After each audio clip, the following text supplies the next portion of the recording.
Don't say that. You're good.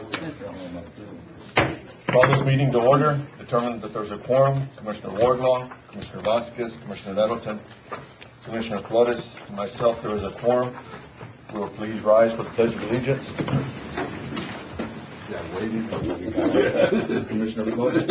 I pledge allegiance to the flag of the United States of America and to the republic for which it stands, one nation, under God, indivisible, with liberty and justice for all. Thank you, Commissioner Flores. That was a good one there. Yeah, well, we waited. Approving the minutes. Move. Second. A motion, Commissioner Nettleton, second Commissioner Flores. All those in favor? Aye. 5-0 vote. Citizens' comments. Judge? Good morning. I'm not here to ask for any money, so we're just going to be real easy. I wanted to give you an update of some of the interns that have come before you and that you all have supported in the past. The young man last year, Daniel Esquivel, has been reported to me, the number 2 ranked student at St. Mary's Law School. Wow. And he was able to write a letter of recommendation for him, and he's an intern this summer with the Texas Rural Legal Aid. So I told him, you fall down 7, you think you get up 8. That's how it works. Ruben Cardenas, who we all know is a pharmacist, he's now working as an intern with the Federal Public Defender's Office for the Western District of Texas this summer. So they're doing great, and you all have supported that program. And I'm always trying to encourage these young people to come back and provide vision to this community. And we have a lot of talented kids, so I'm going to make sure and introduce these other 2 as well, but I want to give you an update on them. Now, the interns for 2019, Julia Martinez, she graduated from the University of Texas in 3 years, degree in psychology. She's worked at the legislature, state legislature, and she has really done a masterful job for us this summer. Her organizational skills are just off the charts, and she just took her LSAT about a week ago. So I expect that she's going to be doing very well, and she'll get some favorable results there as well. Marco Fuentes, neuroscience major at the University of Texas. So I don't know what that tells you. We're talking about the human condition. They're working on the brain. So, but they both want to be attorneys. And he's also worked at the state legislature, and he also interviewed with Senator. We got 2 of them for the United States Senator office about a week ago. So hopefully he'll get some favorable results. I'll let him tell you about that. But they're both committed to the legal profession, both very intelligent. They're passionate about pursuing a career in law. And it gives me hope for the future when we have these kind of young people stepping up and coming to try to figure out, what the law is really all about. And I'm glad that I opened my doors to these young people 4 or 5 years ago. I'm glad that you all have supported it. It's not about the money for them, really. For them, it's about getting a glimpse into the legal profession and seeing if this is really for them. But to me, they've shown a tremendous amount of commitment. And of course, when you try to accomplish anything great, a lot of commitment is necessary. So I want to thank you myself for supporting the program. I said they would have done it, even though without the money, but it doesn't hurt to have, $50, $100 in your pocket when you're a college student. And so that really does help. And just to let you know that even though they both went to the University of Texas and I'm an Aggie, we did not discriminate in getting them done. So I'm going to go ahead and introduce, I'm going to have Julia come and address you first. All right?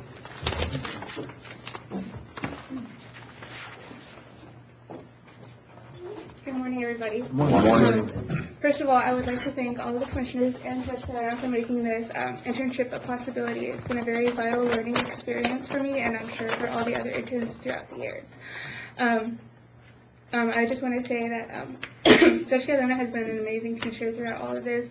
I've worked, as he said, I've worked for a senator before and another lawyer here in town, but I've never had such in-depth and complete learning as I have with Judge Cadena. He's shown me all aspects of the legal profession, I guess, NWO, from DPS to the public prosecutors to all. He's shown us everything. We've gone everywhere, and I never realized, I guess, how how complexly everything works together, but now I have that understanding. I've gotten to speak with officers, I've gotten to speak with prosecutors, with defense attorneys, with probation officers, and I've learned so much from all of them, including Judge Cadena, of course. He always takes us aside and explains everything that we've seen. He's shown us how to look up statutes and case law, which I've never done before. I haven't started law school, but it already has helped me in my studies because, as you said, I took the LSAT just last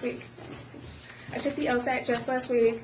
And even though it doesn't ask anything specifically about law, it does have some passages pertaining to things that happen in the courtroom, prosecution, judges, and I was able to use my hands-on experience to go through those passages quickly and fully understand what it was telling me versus having to think abstractly about it since I've already experienced it.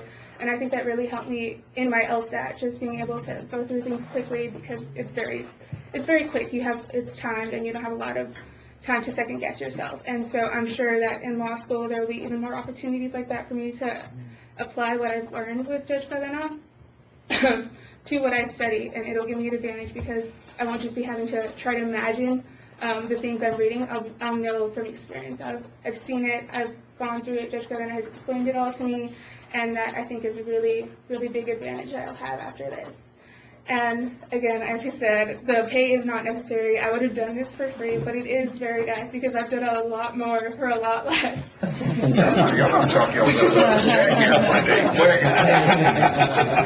yeah, thank you very much. Thank you. Thank you. Congratulations. Thank you. Next one's Marco Fuentes, the neuroscience lady.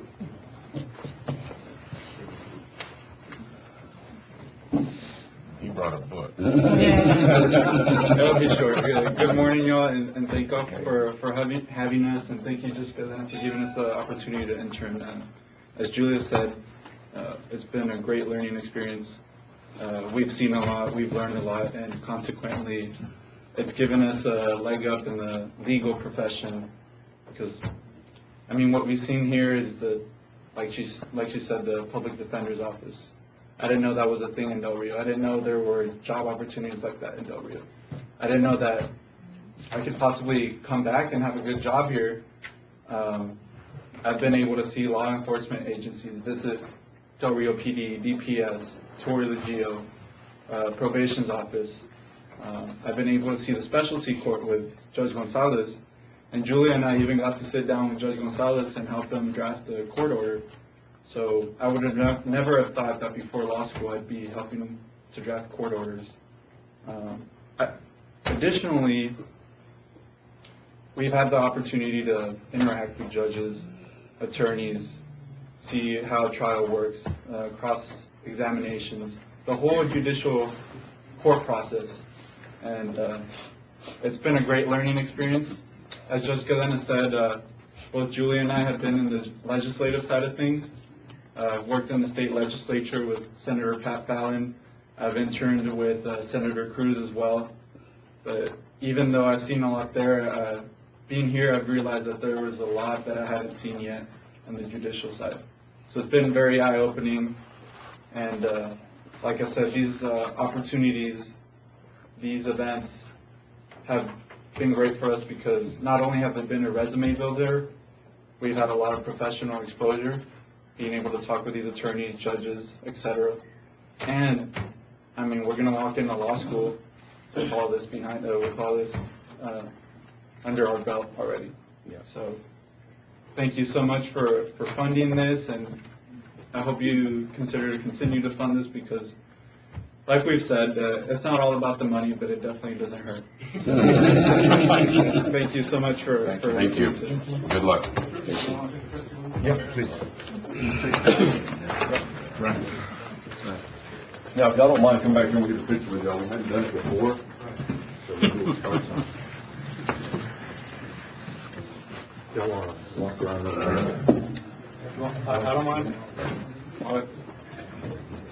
We can get more money. I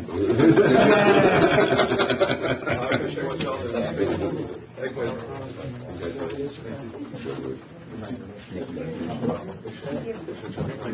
Y'all want to stand up front? We'll stand behind y'all.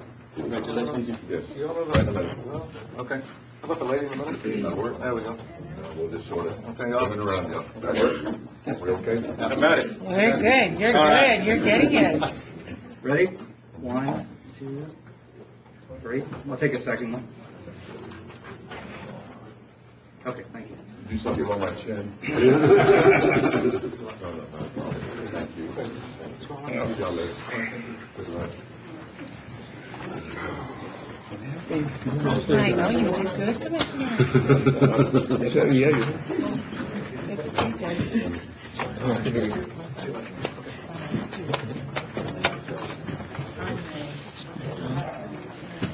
You did. Thank y'all. Thank y'all. Ms. Hartgrove? Good morning. Morning. Morning. Don't worry, sorry. Okay, so I'm here for ARC, but that's not why I'm here in front of you guys right now.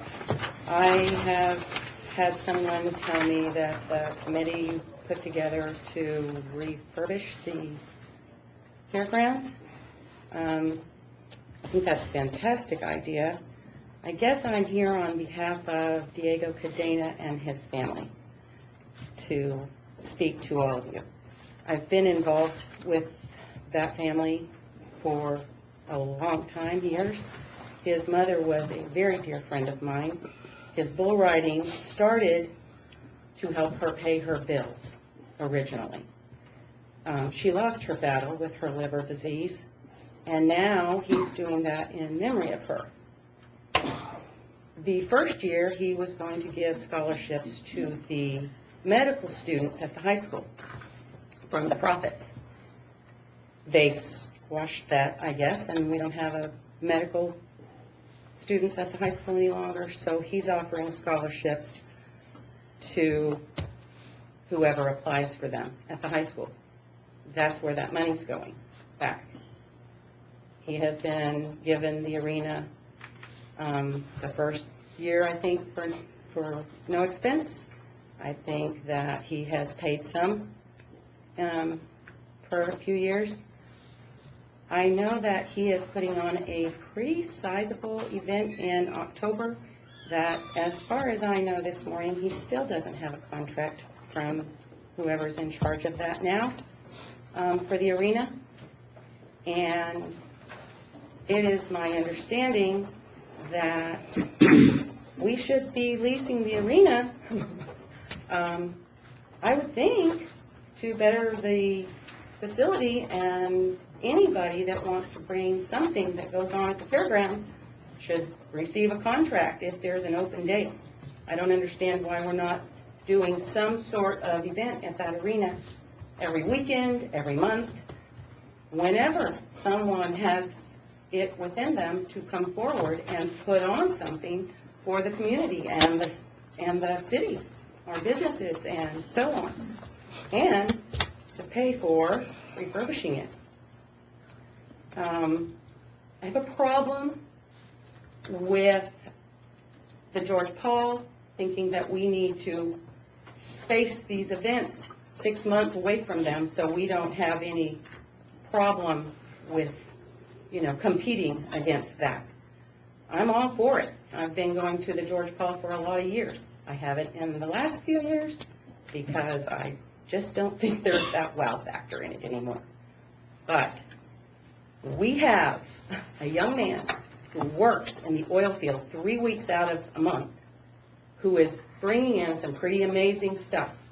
And I cannot believe that we are trying to push him away from that or talk him out of it in some manner.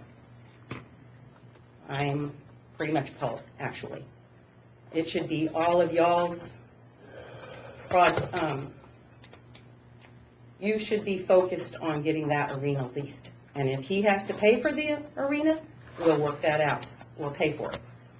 But there's nobody else coming into this town that's offering money to children for scholarships.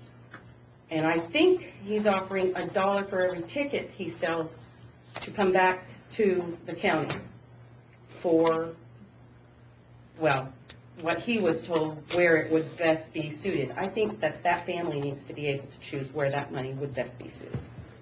Thank you. Thank you, Ana. Thank you.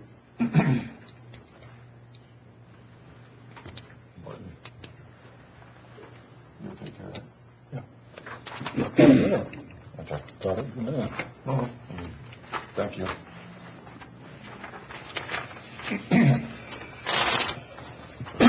Approving subdivision plats? None. Approving certificates of compliance? Approving monthly reports from elected officials that we have. Have a motion, Commissioner Nettleton, second, Commissioner Wardlaw. Yeah. Commissioner Wardlaw, all those in favor? Aye. 5-0 vote.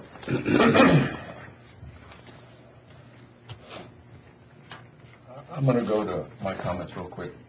If y'all notice, it got sort of quiet up here.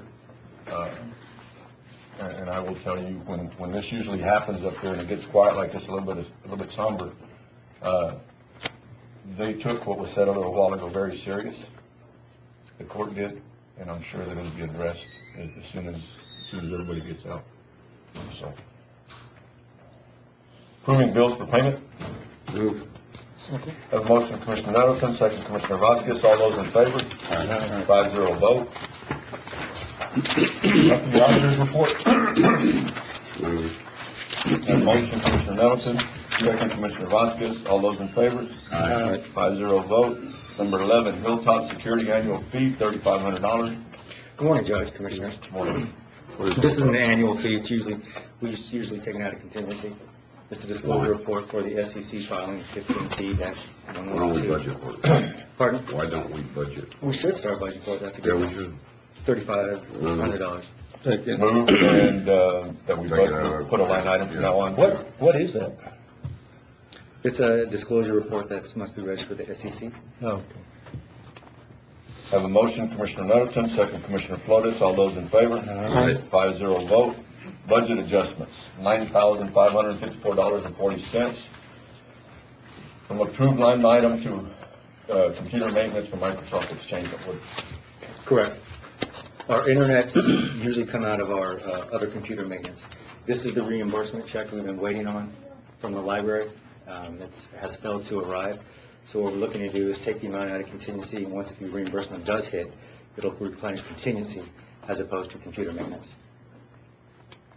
Why? Because there's not enough funds in computer maintenance. So we're out of funds. Well, yes, but this is anticipated because we're paying for the year. We just ain't been paid back. We just haven't paid back yet, correct? All right, motion to approve. Motion, Commissioner Nettleton, second, Commissioner Flores. All those in favor? 5-0 vote. Item B, $25,669 from Precinct 4 paving to operating. Judge, what I want to do here is transfer 23,000 from paving to operating and 2,669 to travel. Is that a motion, sir? Yes, sir, it's a motion. A motion, Commissioner Flores, second, Commissioner Vasquez. All those in favor? Aye. Against?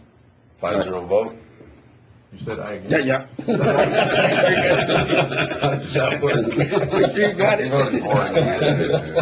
Item C, $3,411, approved line item to autopsy. Basically, we're just running along on this one. Right? Move. Correct. Have a motion to come out of contingency. A motion, Commissioner Nettleton, second, Commissioner Flores. All those in favor? 5-0 vote. If we put the money back in contingency, We will. is there money in there? Correct, there is. And he's in the branch back up. Budget adjustment, $4,000 from computer maintenance to travel and training. Mr. Amor. Thank you. Motion. Mr. Amor. Oh, I'm sorry. Busy writing the other one. I have at least three more trainings left before the end of the budget year, and there's not enough in there, in the travel and training. So I'm requesting to transfer $4,000. So you have more than enough in computer maintenance? Yes. What was the budget? What was the balance? No? 10,000, I think. And how much we've used? It's in the budget report. I think it's 47. So we can reduce that line item in the next budget by 4,000? Well, what we've done, what we're looking at right now and visiting with Matt, all these adjustments that are being done, we're gonna readjust our Okay. budgets. Motion approved. Second. Motion Commissioner Nettleton, second Commissioner Flores, all those in favor? Aye. 5-0 vote. Ms. Barrera, budget adjustment, $800 from travel and training to office supplies. And these, to answer your question, these are gonna be adjusted, And that's not the budget. in next year's budget, yeah. And these are also some reimbursements that will go into travel and training for the. Okay. Motion approved. A motion Commissioner Nettleton, Second. second Commissioner Vasquez, all those in favor? Aye. 5-0 vote. The next one is $1,000 from travel and training to staff development. And this is the same thing, but, we'll try to Motion approved. keep track of these. A motion Commissioner Nettleton, second Commissioner Vasquez, all those in favor? Aye. 5-0 vote. Item 15, Workforce Solutions Middle Rio Grande Workforce Experience and SNAP, ENT, ABAWA, Workforce Program, and authorized judge to sign. This is something that we've had. Motion approved. Commissioner Nettleton, first, motion. Hey, Mark. Motion, second. Second Commissioner Vasquez, all those in favor? Aye. 5-0 vote. Okay. Item 16, approval of HR monthly report from June 27, 2019 to July 24, 2019. She's gone, but everything is in line. Second. Motion Commissioner Nettleton, second Commissioner Flores, all those in favor? 5-0 vote. Judge Clark. Sorry. Yes, ma'am. I'm sorry. No. On item number number L, for Ashley Vicuña as the Chief Deputy Clerk, she was doing the work of all three clerks when we had two absences. And I would like to know if it's possible for the court to consider putting her there at the $31,765.50. And on Kimberly Newman, she comes with a lot of experience, and she was hired at $22,072.05, but I'd really like to see her at $24,550 since we're only weeks away from doing that, and both of them are working very hard. That's in next year's budget. I don't know what we're doing. Yes, and we do have money left in the budget from the vacancies. We have 2 months left. I mean, I wouldn't prefer to wait 2 months, I would, personally. I would. I mean, we've talked about it, Judge, but I think if we wait and we get them those money, that way it's all approved all together, I would be better. I personally would be. I don't know what the rest of the members think. I feel the same way. Judge Gold asked for those $2 amounts to be moved up. Is there any motion to do it? There is none. Judge, but they will be addressed. Our budget will be filed on the 31st of July, and those numbers will be in those budgets, but not starting October 1st if the court approves it. Okay. Well, thank you for your consideration. Right. Item 17, biennium interlocal agreement for 911 public safety answering point service, something that we've had with Middle Rio Grande.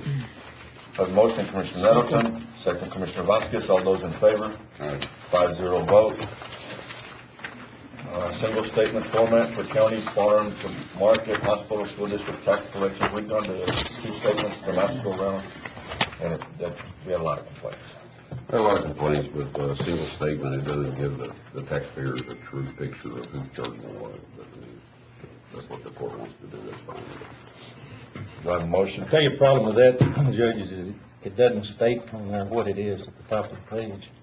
On the top of the page, it says Valverde County. As you go all the way through it, though, it has a line item per tax. And I understand that, but then everybody comes to us and says, Valverde County raised my taxes, and it wasn't us that raised their taxes. Well, I would like to go back to a single statement. So I'll make a motion that we go back to a single statement. Do I have a second? Second. Second, Commissioner Wardlaw. All those in favor? Aye. All those against? Aye. 4-1. Item 19, construction funds for SL 79 and library bond proceeds. Commissioner Nettleton, you said that SL 79. Yeah, the SL 79 money, we're going to when we built that additional section in weren't able to do an overlay on it, so we're gonna go in and do an overlay on that and restrike and all that. So it's all 79 money? Yes. Okay. The other one, the library bond proceeds, we've had, Edgar come by and give us I think there was a proposal put in for about $20,000 to take care of the water drainage around the library, and then also some gutters. If y'all would, Judge, how much is left in that? $194,557, and I think there was another deal, I saw that there was $3,500. I got an email yesterday on some 10% retainage or something. It's coming back. Well, there was a 10% that had not been put out. There was an email yesterday that I received from. We still owe? Yes, We still owe? Yes, sir. So we owe the contractor? Is our personal contract. Oh, okay. But it was $3,500, so we knocked out, I think, right around 35, something like 3750. So when does that expire, that grant? That's good. It's not a grant, it's a bond. The $194,557 was a bond. This is left over from the $6 million that we borrowed on the construction.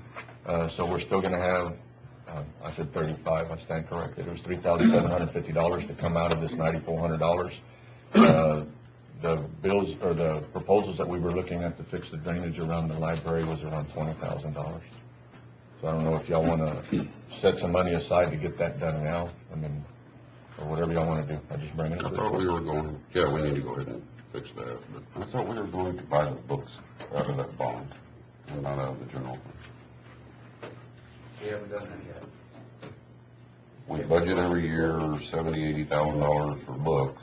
Correct. We're gonna buy them out of the bonds and reimburse the general fund, so that we can put that money back in the general fund, since that is a issue with the bond proceeds for the improvement to the library. Yes, it is, but we just want to be careful. You went out for a vote, and the taxpayers agreed to spend $6 million to expand the library. Yes. Now, these gutters and the air conditioning and whatever we do in the landscaping is no question. Now, buying books, we just want to be careful on that. I would imagine taking the books that we spend in excess of what we usually spend. I suppose we could use that as a slam dunk, but just to go in there and blanket all expenditures for all books for the past few years. Well, I didn't say the past few years. We're talking about at the expansion, when we did an expansion, we had to add books and do all this, and we spend money on the general fund to do it. We did, but unfortunately, it doesn't look like the expenditures have increased for books since the expansion. We pay the bond back. We absolutely can do that if we want to pay back the bond. And then it's gone on long enough that we wouldn't have a call on it or nothing, so.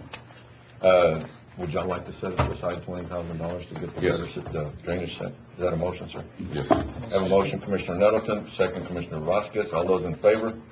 Right. Aye. 5-0 vote. Capital outlay expenditures, I've got an item on there that I'd like to add, but we can talk about executive session for it. Okay. So if we will table and then bring it back. Table. Motion, Second. Commissioner Nettleton, second, Commissioner Flores. All those in favor? 5-0 vote. Budget workshop schedule. I think our next meeting is August 7th. I don't know if that's all right with y'all. I will not be at that meeting. I've got a prior engagement. I mean, it's fine, y'all, and I'm just telling you. I need a motion for budget workshop August 7th. Motion to approve. Second. I have a motion, Commissioner Flores, second, Commissioner Wardlaw. All those in favor? Aye. 5-0 vote. Update on animal control facility and functions and duties of Alberta County Animal Control Department. Edgar and Roy, could y'all give us like a little update of where we're at or what we're fixing to do? I know there was a septic system that you've already got plans for that's fixing to be done. I had acquired a certified design for the septic system, and I've sent that out to the 3 septic system installers here in town, and I've had one contact me to meet him out there and kind of go over the specifics and help him understand exactly how it needs to be done.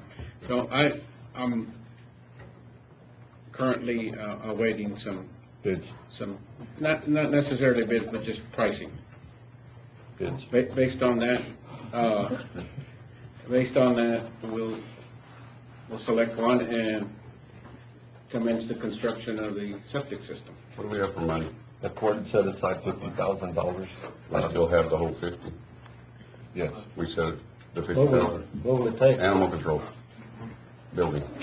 We set aside $50,000. Of that $50,000, nothing's been spent. Out of that 50,000. Yeah. We set You're getting that look. You're getting that look. Yeah, we set aside $50,000 here in Commissioner's Court Yeah. to come out of contingency. That we did. There was a vote and everything. I'll get you the order. There's the court order. I wasn't prepared to look that up. Yeah, there was. We took the vote, and I think Commissioner Flores and Commissioner Wardlaw sort of led that one. Good morning, everybody. As far as we go, we're about to finish the women's shelter, so we can start working on the animal facility. We haven't sent anybody out there here lately because the guy that's gonna do the work is gonna break. He's our only electrician, and we've had several problems throughout the whole facilities that belong to the county. As soon as he gets caught up with all that, then we'll go ahead and send him to start. And how are you gonna build it? I'm You gonna have build it. plans? How are you gonna build it? From what we've What's it been gonna out there, Commissioner Flores, they're gonna do the walls with concrete, or not concrete, but the cinder block, and then go from there. I haven't received any plans specific how they go, but conversation, that's all we've done. Mr. Egan, so y'all just plan to send Mr. Ray, once y'all start that project, start doing the electrical, Well, about no. the rest of the building that needs completion? No, I mean, obviously, he's not gonna be by himself, but he's gonna be the one directing the work out there, and I mean, being that he's the only electrician, there's. There's certain requirements that they require for an animal shelter. Mhm. If we don't have a set of plans, how do we know we're compliant with? The building itself was built according to the plans that, or the facility that the city did. We took all their measurements and did that. I think the one thing that we're gonna need one of the things that is going to be an issue, other than not the facility itself, was going to be the training with the officers, that list that was handed out. I think that was gonna be the hurdle that we were gonna have to jump. It's an impervious floor, all that, everything that Anna sent out the other day, all that's met. As far as the construction on the building, I think the two areas the two pins that were in the quarantine area, those are about halfway done on cinder block. The doors are up, but the hall walls are about halfway done. And then on the other side, there's 10 more stalls. There was like two pins, or one pin that, well, two pins because they're back to back. That one wall that needed to be put up. The doors, the slide-up doors have already been purchased, and I think there should be some material at the fairgrounds to do some of the electrical. There is gonna be some money spent to do the rest of the electrical. The doors, outside doors, they're there at the fairgrounds. We bought the doors and the frames together. All the framing for the inside for the restrooms and stuff, all that is there. There should be 2x6s and 2x4s at the fairgrounds for that. When you say about the plans, one of the deals that we talked about, I guess 3 months ago, was maybe if there was not enough time for them to go do it, maybe hire an electrician to go do it, because there's money in there. The septic system's gonna be about 14,000, I think is that about right? Nobody's indicated any number yet. Okay. Somewhere I heard 14, it might go up. But the electrician, the other deal was if we wanted to get it done quicker, maybe hire it out. I think that would be an awesome idea, just How many animals is gonna have? It'll hold 10 on one side, and then there's room for 2 to be quarantined on the other side. You have to be able to get them they're supposed to be cleaned every day, so when you go out there, on one side there's 20 doors. It looks like there's 20 pins, but you actually need the runs in order to get into the other side and be able to clean on both sides. So there's only a facility for 10 on one side and 2 to be quarantined. There's an area for the hot water heater, to store food and everything else within the bigger area where the 10 stalls are at. The area where the 2 to be quarantined, even the sewer line and everything is all by itself, and it'll go straight into the tank where if they wash, you can't get back the other way. That room is big enough to house 2. Again, when you go in, there's 4 doors, but you got to be able to clean them and go back and forth. The area, when you first show up on one end, there'll be an office, a restroom, and there's even an area that if you wanted to store more food, or even if you wanted to get into the cat business, there's an area there in order to put cages. Sure. The pins, like I said, were designed according to what the city had, that they were already approved. If the court wants to get this going a little bit quicker, maybe we might hire, like I said, an electrician to get him out there. That way we're not having to design something. They can actually go out and you tell them this is where we want lights and we can get prices. The two people that have been doing a lot of the work for us when it comes to electrical, when I was, there was A&G and M&P Electric, and both of them had insurances and stuff. Would an electrician be enough? Do we need to hire That's what a I'm general saying. contractor to over? The electrician could go out there and get this thing, knock this thing out in a week.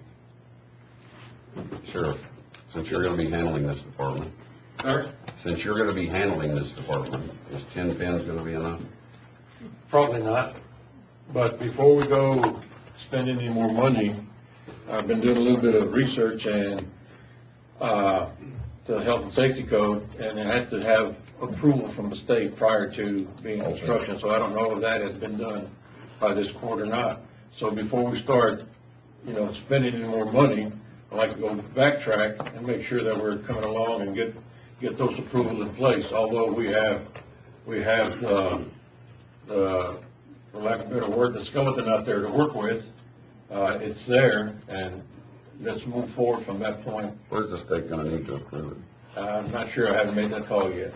Mr. Bo, that's something that maybe, I think we had discussed last time, maybe, follow up with Joanne, and maybe she can help us, a bit of guidance there with the state and so on, as far as the requirements go. There was an email sent out by Anna. I think that's a good step. That's a first good step.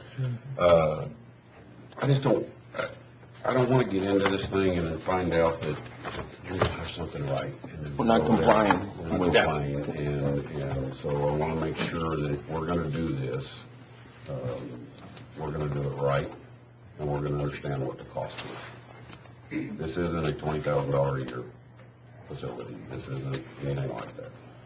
By the time this is said and done, it's going to end up costing the taxpayer somewhere between $250,000 and $500,000 a year to operate this thing. I know nobody agrees with that, but I had the same comment when we did computer maintenance, and we're at the numbers. That's what this is gonna cost. And if we're going to do it, we need to do it right, and we need to fund it right. Well, I don't agree with it. If that's the decision of the court, it needs to be done correctly. And it needs to be in compliance. I don't want the state to show up down here and tell us we gotta shut it down. So when you get with the city and see who their contact is, and then maybe get with them and go forward with that.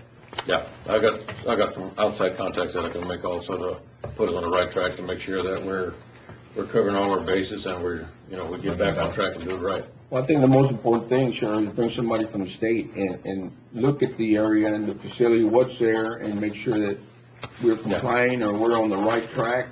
And if not, so we can start working. Yeah, I can tell you when the state shows up, they're gonna want a set of plans. That's what they're gonna want. Yeah, and that's what they're gonna do. They're gonna come and inspect. They're gonna wanna see a set of plans. They wanna inspect what you already have, and hopefully they don't tell you to tear it down and start over. So. Well, we've got to comply with state law, so. We need to set aside money, and we need to hire somebody to do a design and do it the right way. Yeah, I don't know what it's gonna cost, I don't know what it's gonna cost, but the state's gonna require a set of plans, and then they're gonna inspect based off of the set of plans as it was constructed. Plans are gonna cost around $1,000. It needs to be done. And for Edgar and them to build, it's a lot easier to do it on the side.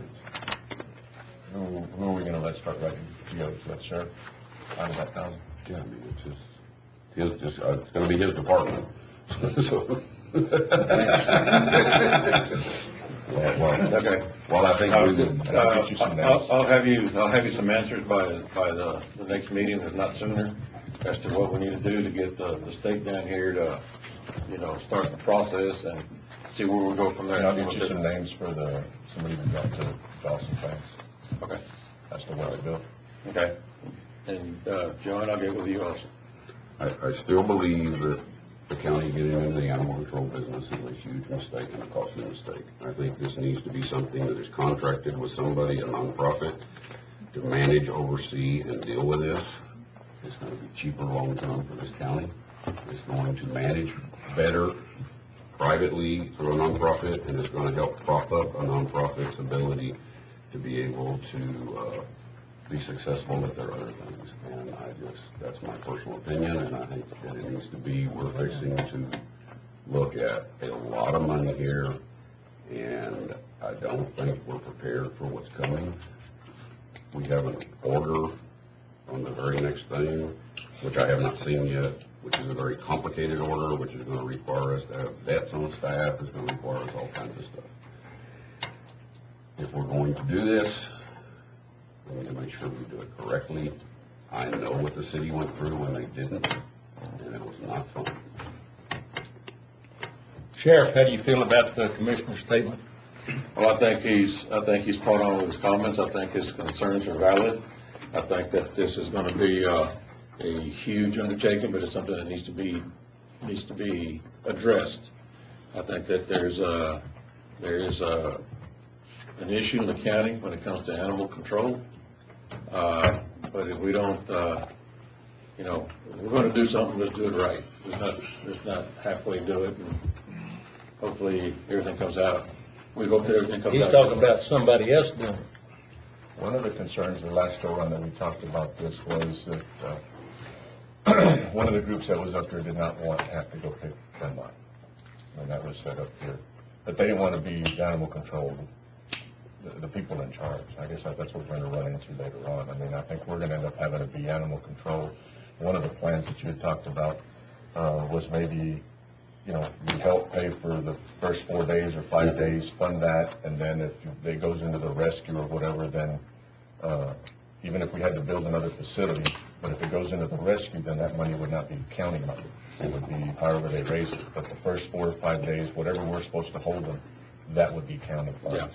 Yeah, I think that, Judge, Commissioners, I think that maybe a committee needs to be set up. I think everything's on the table at this point in time.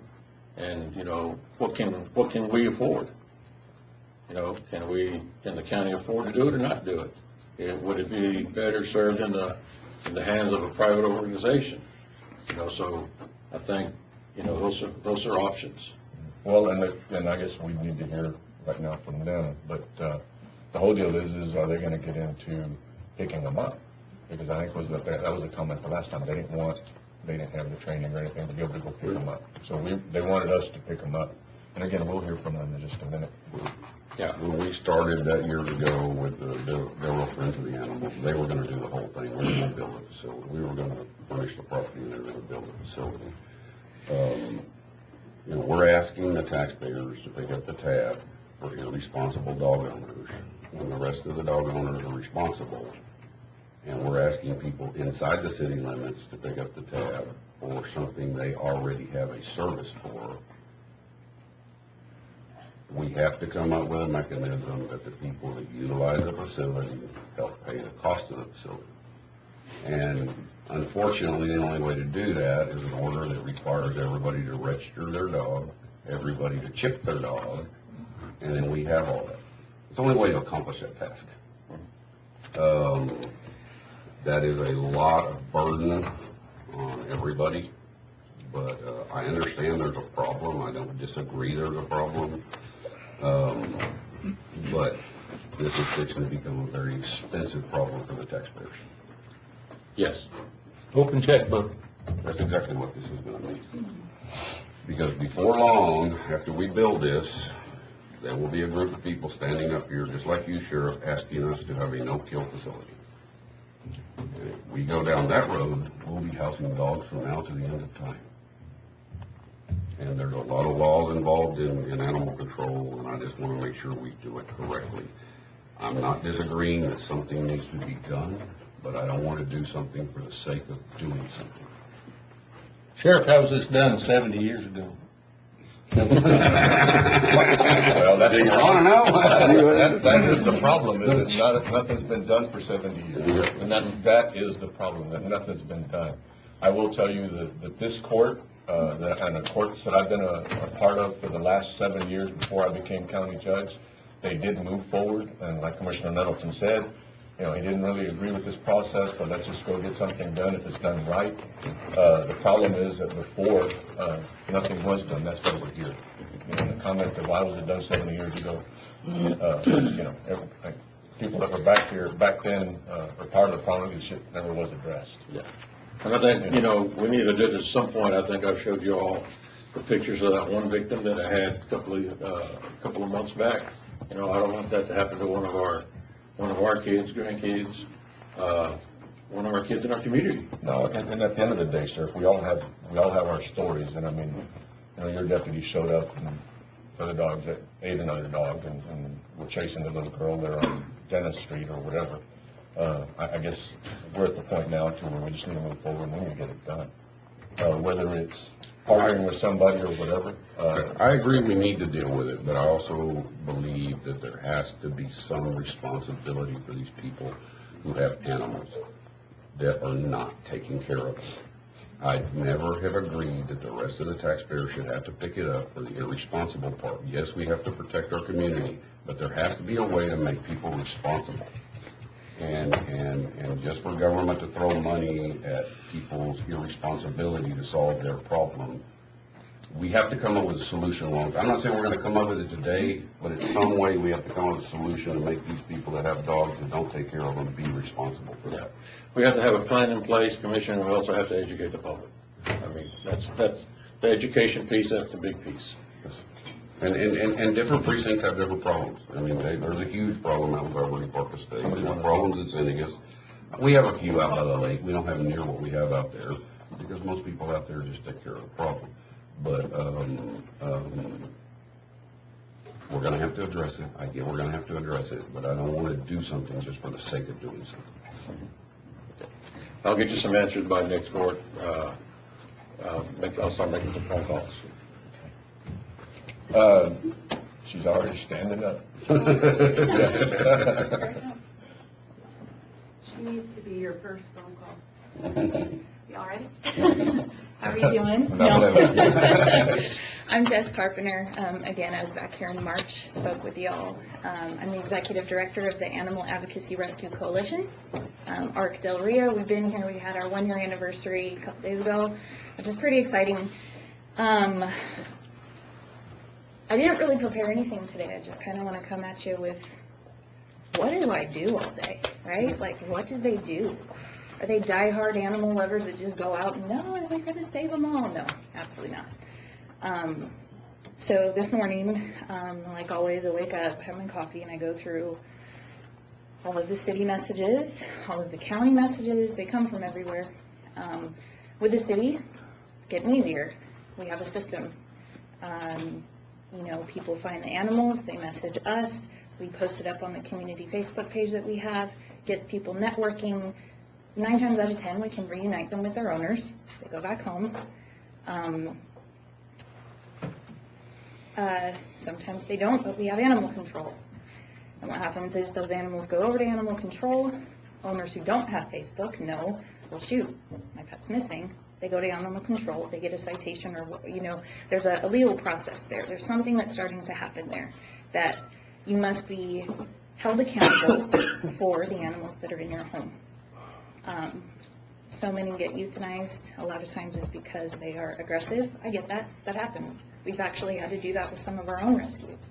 It's hard, but it's logical. There is this system that's being started with animal control with the city where we have a photography team now that goes in. We can take pictures. We can network. The first time we went in was awesome. We were able to get 2 of those animals adopted out. One was actually reunited with his owner, who just had no idea to even look there, which I don't understand. And then the other one was that there was a foster lined up through our program. So, hey, if this animal does not get adopted by Friday, I'm committing through your organization to pull that animal and foster it. And then we also recently had someone amazing foster out of animal control. So we're able to pull from their facility, bring them into the program, vet them correctly, get them spayed and neutered, and get them adopted. That's the system we're trying to create. We were getting messages, oh my gosh, there's a litter of 12 puppies that was dumped out in the city. What do I do? all right, let's send out an advocate, we'll go pick them up, we'll get them all vetted, we'll get them in foster homes. We had 40 fosters, even a month, it never went underneath 40. Just constantly coming and coming and coming in. The city never saw any of those numbers go through their facility because we were bearing that burden. And by doing so, we sort of enabled this problem. We sort of enabled people to realize, well, cool, they'll take care of it. So we were going out and doing all of this. We're paying out of funds that are all donations. We're paying massive, $9,000 vet bills, busting our butts, fundraising constantly, doing everything that we can to fund what's happening. Now, this is just city alone. County, we don't have an option. County, it happens, and people are like, what do we do?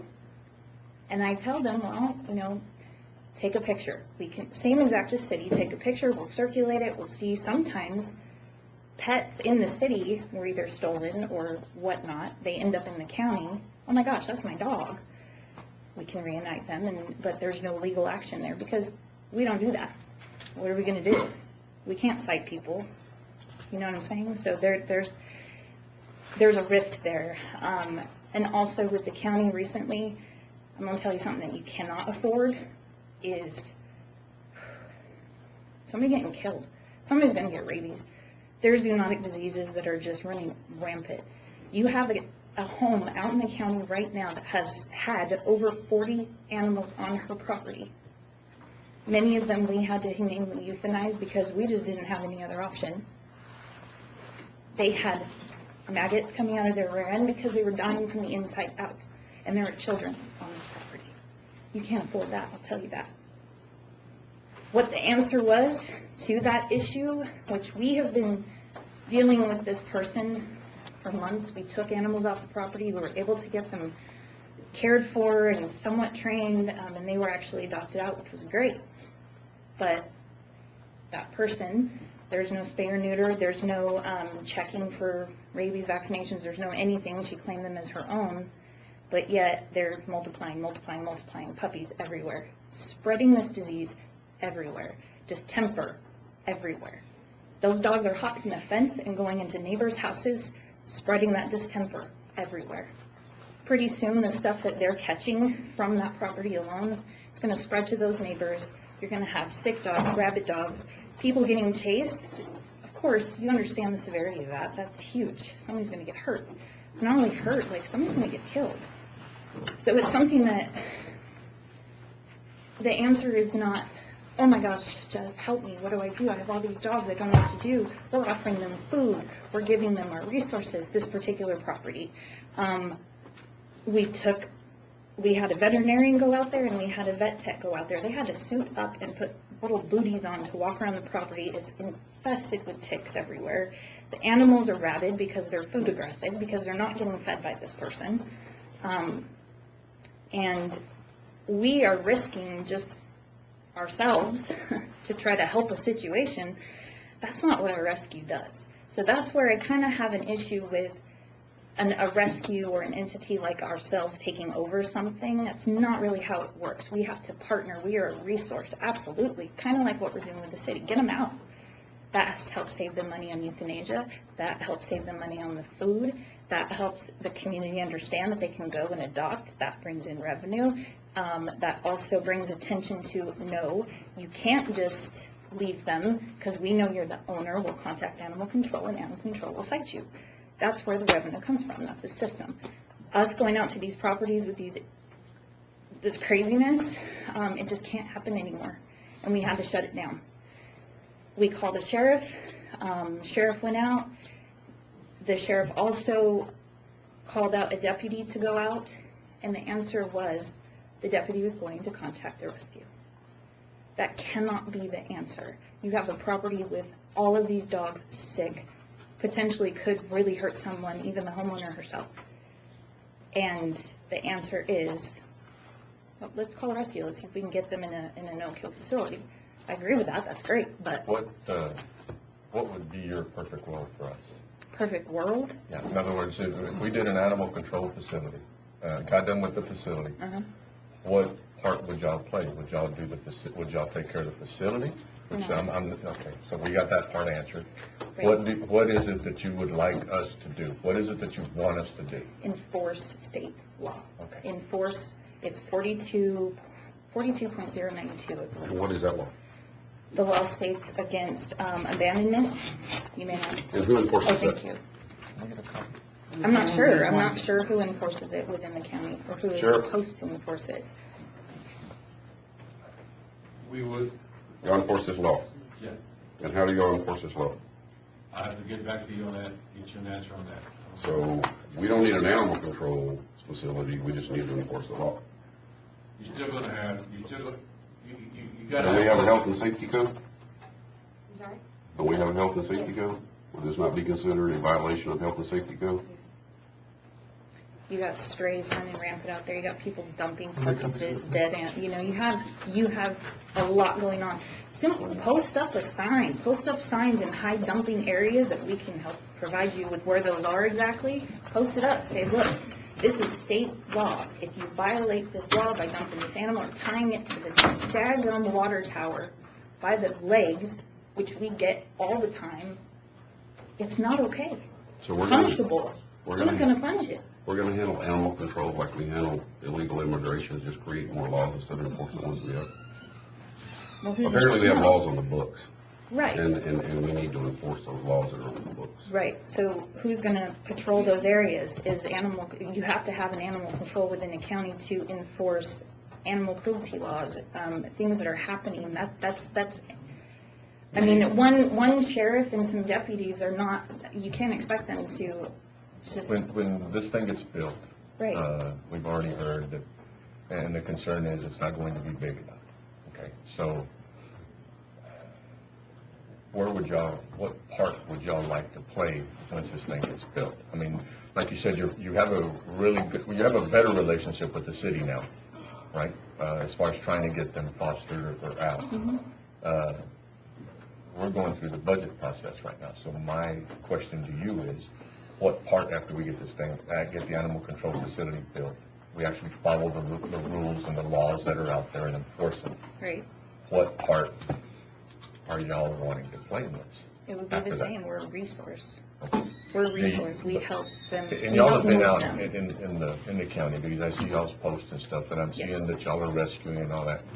But even at that, y'all are your hands are really tied to you. You don't have the funds to keep doing what you're doing. Right, exactly. So where are you, when we come on board and we end up with all these other animals that we're picking up, where are we gonna put them? Do y'all have a facility that once they get past those days? No, Okay. they'd have to be put So, down for space. so is there something that you would help do if we had a facility that would help y'all? If we built a facility, I mean, I'm We sitting have here, a building, we have a, the one our that the goal is doctor- not to take dogs from one place to the next, or cats from one place to the next. The goal is to hold people accountable for what they need to be held accountable for, so that they don't end up in that place in the first place. Well, and we're all looking at rules, and the next item on the agenda was to adopt the rabies control ordinance. But again, there was a draft, this thing's gonna have to be tabled because we couldn't get the draft out early enough to the commissioners. I put it on thinking that we would be able to get it out so we could adopt something.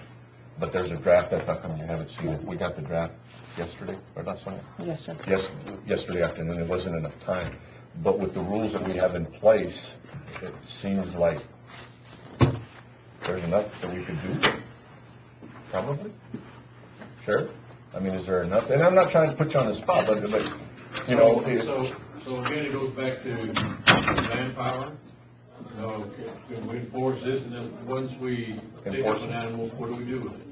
Could we get with the city and maybe have them set aside 5 or 6 pins, just something to start off with that we would pay them for?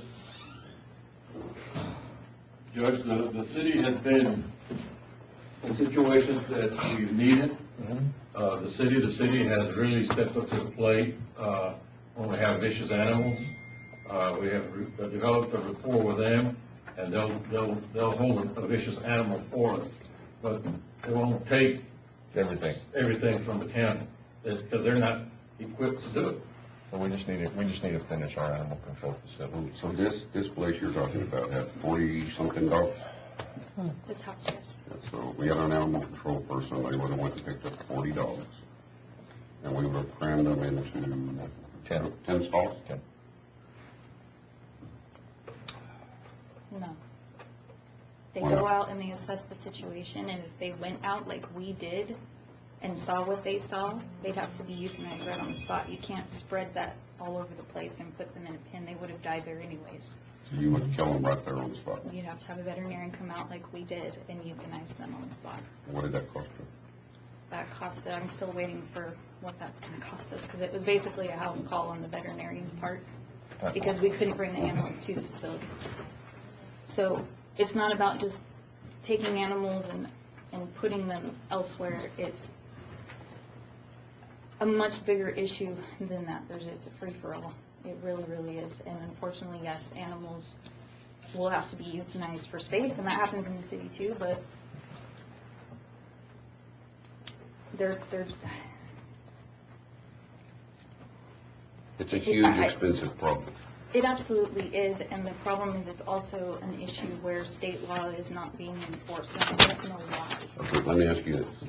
This law says that we could have cited these people for whatever, and then they go to court, I'm assuming, and get fined. I'm assuming it's the process, or what's the process? Well, in this case, those animals weren't abandoned, she just basically was hoarding animals.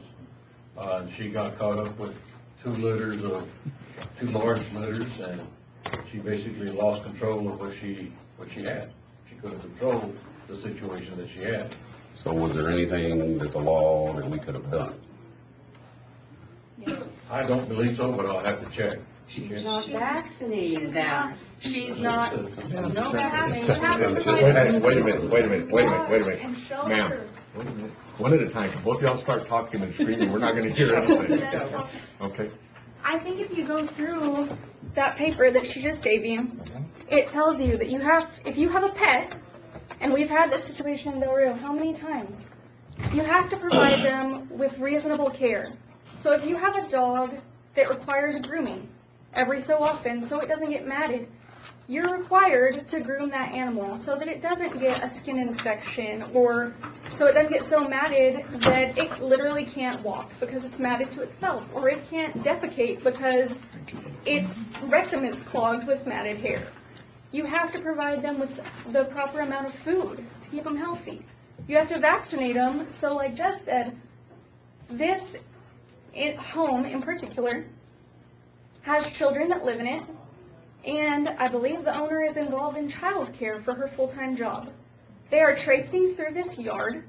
They are walking around in a yard full of ticks that have the ability to communicate zoonotic diseases. Then these tick fever.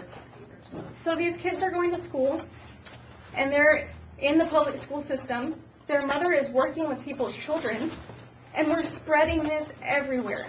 I know that we've been beating this horse, I have, to you guys, for 5+ years, and you think that we're some crazy, die-hard dog rescuers.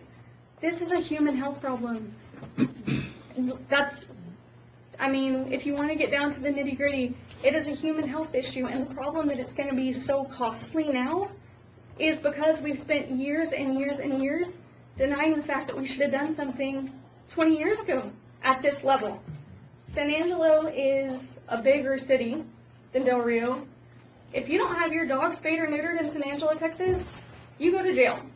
You must show up in court and you get fined if you get caught, because you have to be a licensed breeder to breed your dog in San Angelo, Texas. If we would actually train people, maybe our deputies, I think a lot of the problem is sometimes our deputies don't realize what neglect is, because they might treat their animals that way as well. And I'm not throwing stones at anybody here, but we have a problem in Del Rio where we think we have a large consensus that says it's just a dog, it's just an animal. That same thought process is what escalates and gets us into this situation where it's just a dog, I didn't have the money to get it spayed or neutered, or I didn't believe in it. It had puppies, I don't want the puppies, so I'm going to take them down. And I know you said we don't have problems at the lake, but I lived on Hold Up Pass. I had an entire litter of puppies dumped in my driveway. I had a German Shepherd that repeatedly got out from the neighbors and came in to our yard. I also had another dog that showed up at my house randomly. I paid a pretty good sum of money for my home to think that I was in a good area where I might not have to worry about these issues, but I did. They got in the yard with my dogs.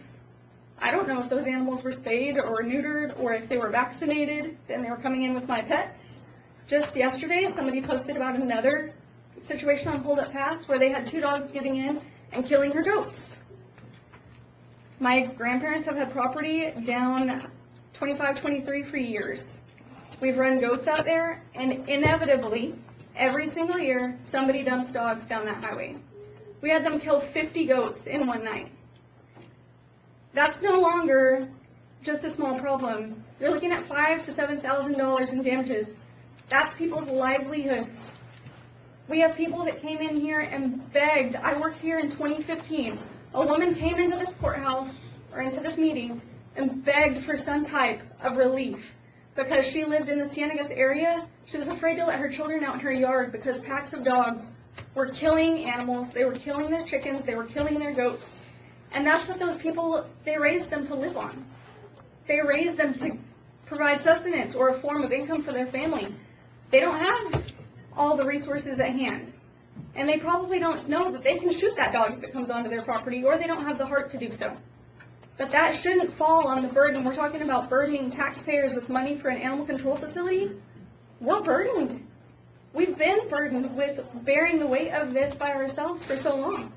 When they're coming in and they're killing your livestock, they're damaging your property, and now they're putting our children at risk, that's a problem. And like Jeff said, we won't be able to afford it when there's a rabies outbreak, a distemper outbreak, or somebody actually gets killed. So. Let's do this. On the battered woman shelter, we put an item every 2 weeks, basically, when we have Commissioners Court to figure out what we're doing. Hopefully it doesn't take us 2 weeks before we can come up with another answer. But I think I owe you at least that, to be able to know where we're going, what we've done. I'll make sure it's on the agenda. We were just handed this, and I will tell you that the animals, the rabies control ordinance, we're working on that. Again, yesterday afternoon was when we got a draft of it, so I couldn't hand it out to everybody to figure out what we were doing. I will make sure that y'all look at it just like we do, and if we have to make changes that there's in there, we will get the plans drawn for the animal control facility, get that to the state.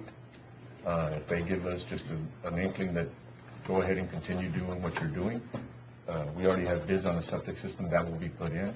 We will get a contractor to go out and look at the lights to see what that's going to cost us when we pull the trigger on that. And I think everybody up here, it's going to be a question of enforcing what we have. And like Commissioner Nettleton said, it's just going to cost more money. I mean, and that's what it boils down to. You do have to, it has to inconvenience the individuals that are causing the problem. Exactly, and that's really where we want to start. And I think that But I we think can we have provide that you ability resources. now. When I look at this, we have that ability Yes. now Yes. to inconvenience those people. Yeah, So and this is and- an offense, is a Class A misdemeanor under this one. It is a felony of the 3rd degree under this one, and it is a state jail felony under that one. Well, and I think that we need We to will look look- a little deeper into, we can't just let people breed dogs and breed dogs and breed dogs as a form of income. They need to be a registered breeder, because we have And that people other that are, ordinance, it's in there. And that ordinance, the one that we have, that we passed a long time ago, it's in there. The situation y'all just described to us is a health and safety hazard. yes, yes. Why was it not brought to somebody that deals with health and safety, so they could I- have taken action to deal with it? The sheriff was aware of the matter. He was there. He had You a said they run a deputy daycare there. out of there? No, they do not run a Okay. daycare out of there. She works, okay, she works at a daycare, all right. But we have children that are going into a public school system, if that's not bad enough. I mean. No, I understand, but what I'm saying is yes, we don't have an animal control, but we do have laws that govern this thing. We that need to be enforced had the sheriff by come out whatever there method needs to be because enforced. we don't have any legal recourse. I know y'all don't. I contacted Judge Owens. I didn't get a hold of him. He did call me back, and the whole matter had passed. They had already gone out. The whole situation had been handled. I contacted Mr. Vasquez. I called your cell phone, but I didn't get a hold of you, and I reached out on Facebook, but I don't know if you use Facebook either.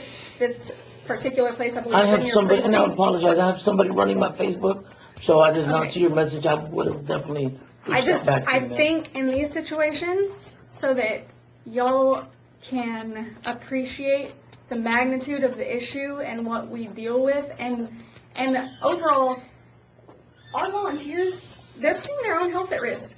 Every single time we deal with this, we're putting our health at risk by going onto a property, and not only that, I mean, they have to wear Tyvek suits, they have to wear respirators, so you get into these situations where you've got people that are going out there and they're dealing with this, and especially if you have somebody that's not trained, they're going to spread it everywhere.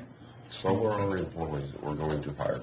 I- They're going to put I themselves at risk. understand that, And but- we're gonna have to have the training, we're gonna have to have all the stuff that we need to make sure that they do it correctly and that they're not at risk I either. fully understand that, but they will get paid and they will have the access to training, which a nonprofit that's solely funded by donations and personal investment in the matter does not. My original question was, is this something that we can contract with somebody, a nonprofit, to help prop up their financial ability to assist with this issue? You're worried about spending $250,000 to $500,000 on your own facility, you'll just be investing that in ours. You're gonna spend the number regardless of what it is. We are spaying, Jess, how many animals have we spayed and neutered in Del Rio? Not how many animals have we taken in, because I know it's been over 1,000 in a year that we have rehomed, vetted, and completely had spayed or neutered and microchipped. But other than that, we've had community members reach out to us desperate because they've got litters of puppies they don't want, and we spay and neuter those dogs too. So, I mean, we're spending, we've spent probably $75,000, $80,000, $100,000 easy in a year. You want to go get a sign-in sheet for y'all, if y'all will give me y'all's phone numbers, email addresses if y'all want, I'll give y'all mine, and then we'll just stay in contact. What we'll do is this afternoon, when this meeting's over, I'll meet with the sheriff, and commissioner, either one, whoever wants to meet, but we'll meet with the sheriff and Joanne and figure out what we can do. I mean, let's come up with a plan, and then give us until Friday, and tell them this is what we're going to do between now and until we get our facility built. Okay. I need to look at the think order, that's I great. haven't seen the order, I need to look at it, see the one they're proposing and see what it is, and then we can look at how we're going to adopt it and how we're going to enforce it. I just want to make sure that the people that own the dogs have some responsibility, and it's not just every single taxpayer that are responsible No, we dog owners definitely pick up need the to do tab for all of that. it. I totally agree 100%. And I think that if y'all are open to it, I know that AARC has access to the resources, and I'm not exactly sure what the organization is that can come down and they can actually, for free, consult with you and help you stay on track legally when you're going to do this. They could.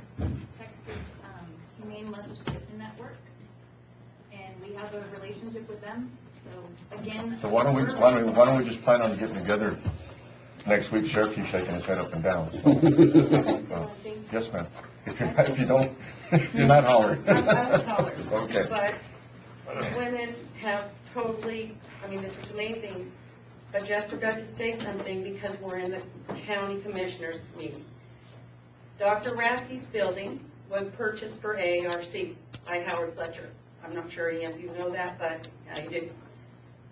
That building has been a vet clinic for years, and there was never a problem with the parking for it being a vet clinic. You gotta talk to City about that one. No, I want you to, because here's the thing. You're asking about where the funds are going to come from. They were going to set that building up for community education purposes, to teach people how to take care of their animals, what they need to do, and to bring in vets for free vaccines and free spay and neuters. But our city said we can only use it for storage because there's no parking. I'm sure the judge would be more than glad to go have that I conversation. think they need to, because He's done now real you're good gonna with shut that. us down for a place to go to have this happen, because everything's been done, the walls are getting put up, but what do we need it for storage? We need to be able to bring these vets in that are willing to come in and do We these. visit with the city. That might. Love to go down and visit with the city. Ma'am, do you know who owns that vacant lot next door to that building? I don't, but I better go find out about it. Railroad, okay. The railroad, the railroad. Maybe we can get permission and, use it as parking.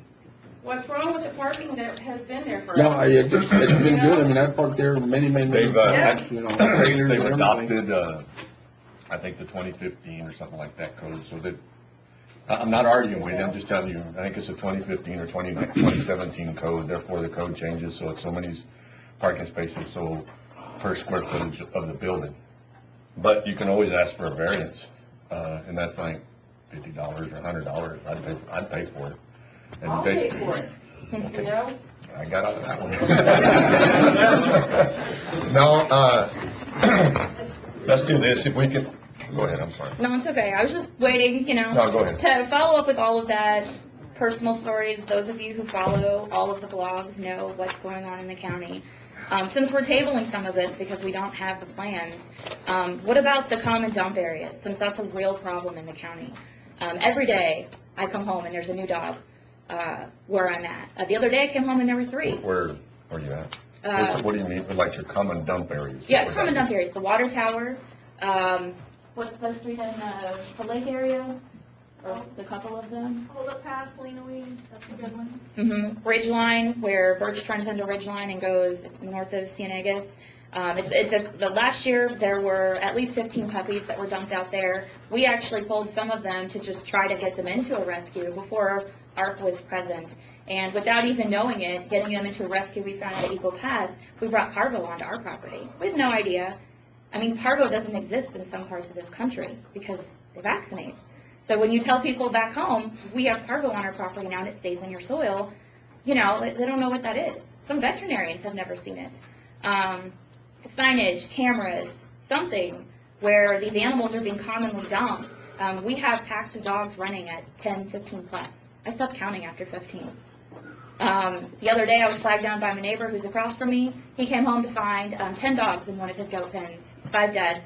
And the neighbor next to me has 7 dead carcasses lying on his property, which is bringing in all sorts of vermin. I had dogs get into my goats out in Lake Exactly. Ridge, and, they're no longer with us, but, Yeah.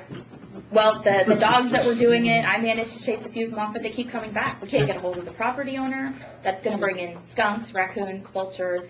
Could you give us a list, and maybe it wouldn't hurt to do the cameras, the game cameras. Yeah, I mean, something simple. I mean, it as a deterrent. I mean, a lot of people are going to keep doing something if they think they're going to get away with it, what's right? the How best penalty it for are. dropping off an animal? Is there a law, is there a penalty? What is it? Just asking, Yeah. just asking.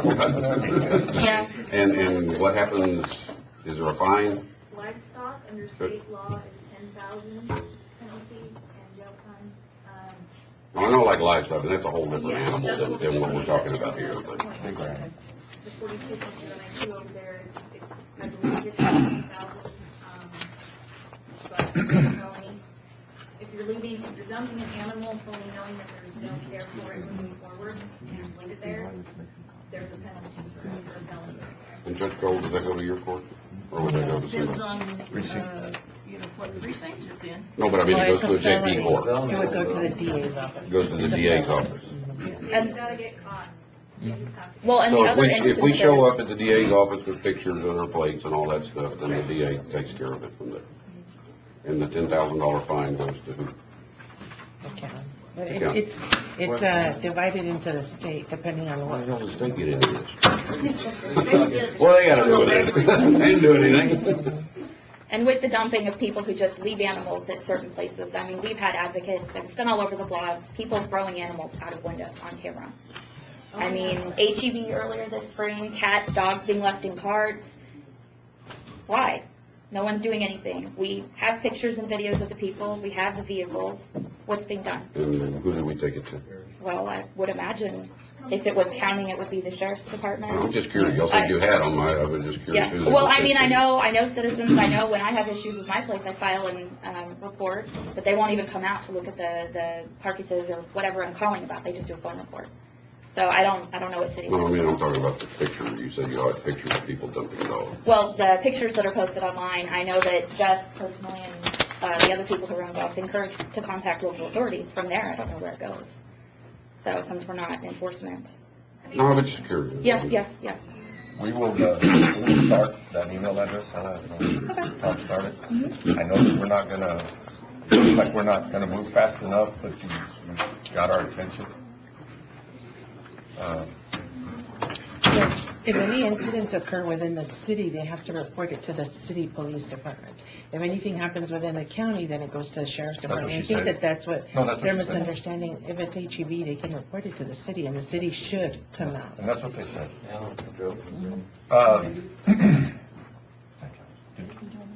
Yeah, give them to them.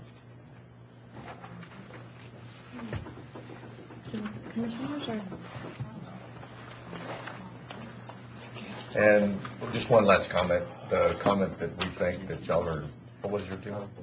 Oh, Christmas. Yeah. We follow y'all. Y'all pop up every time that y'all post something. I will tell you that it is a problem. We live out in Quail Run, and we're constantly getting chased by dogs. You can't even walk. Yeah, and I've had conversations with two of the owners. I'm gonna go ahead and cuss here, but shit's fixing to get real if they attack one of my, I mean, there's been my neighbor running, and all of a sudden you jump in the truck and go talk to the individual, and his deal as well. It's not my problem. It's fixing to be your problem. It's not acceptable. Commissioner Nettleton, what he keeps saying, I think the animal owners need to bear some of this responsibility. And if we're able to enforce these rules, these laws, to where now we can go back at them and make sure that we get their attention. In our precinct that I serve down, and now Commissioner Vasquez, I mean, you said a little while ago about the city animal control. They picked up, I think, 3 dogs out there for us that had actually, and it's a shame that something has to happen before the next step. But we've had that, and the city has gone out and picked up. They declared the dog, is it vicious or dangerous, or one of the terms that's in there. And the individual that dog was no longer allowed in Valverde County. We did check several of his relatives' houses, and that dog, we can't find the dog, so he must have taken it to Mexico. But we have had issues, and we know it's a problem. I guess it's just going to be a way, how do we, what's the solution? Ma'am? To follow up with all that, because one of the bigger problems is that when you guys start building, we're talking about space. Are we tracking animal calls at the sheriff's office right now? If somebody calls to say they have an aggressive dog or a dog on the property, I would be interested to what those numbers look like, because I know once ARC really started working with the city, getting an understanding and educating community, we need to call, because otherwise they don't know what's happening. Yeah, so every time that comes into the office concerning an animal, for a period of from 1/1 of 16 to 1/1 of 19, we answered 978 animal complaints. Out of those, there were 76 bite-related calls. Yeah. Ladies, thank y'all for coming. You do have our attention. You do have our attention, and I will tell y'all that we don't think that whatever your comment was. We do appreciate everything that y'all do. Thank y'all so much. All right, and we'll, before the week's out, we'll reach out, start an email group, and then see what we came up with, and then we'll just keep in contact. And as the director of leading the charge here, I do want to say that I do appreciate all of you, that I do respect all of your positions, and I understand that we've got budgets to do and roads to fix and bridges to build and all that stuff, so I get it. So I do really appreciate you listening, and it just, that squeaky wheel is just gonna keep on squeaking until we get the part that fix it and get things. Well, you have our attention, so I think, I mean, we're the here squeaky to wheel's resource, fixing to if get you some really wanna grease. hit that homework, here's a resource that we're not gonna take it on. All right. by ourselves. Thank you, ma'am. Thank y'all. Item 23, we were waiting, I'm sorry. No, that's okay. Item 23, adoption of rabies. We just got a draft yesterday, so I'd like to. Make a motion. To table? To table. I have a motion, Commissioner Second. Wardlaw to table, second Commissioner Vasquez. All those in favor? Aye. 5-0 vote. We're gonna go into executive session because he's waiting for Mr. Mendes. Oh. We're gonna go into executive session right now. Item A, attorney-client privilege, and item B, the purchase, exchange, lease, or value of real property, and this should not take long. All right? 10:25. Court is back in session. It is 11:08. I like that, 11:08. Item 24, Hot Funds Community Health Improvement. This is a group that's come to us. We're actually having a meeting here, and they wanted to advertise. It's for mental health, which, Jesus Christ, we need. How much is it? 2,000. Motion to approve. Second. For 2,000.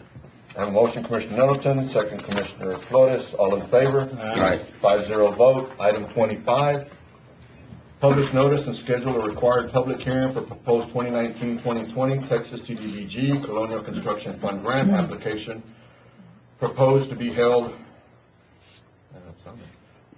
Monday, August 5th, 2019 at 5:30 p.m. Valverde County Court at Law Building, 207B East La Jolla Street, Del Rio, Texas.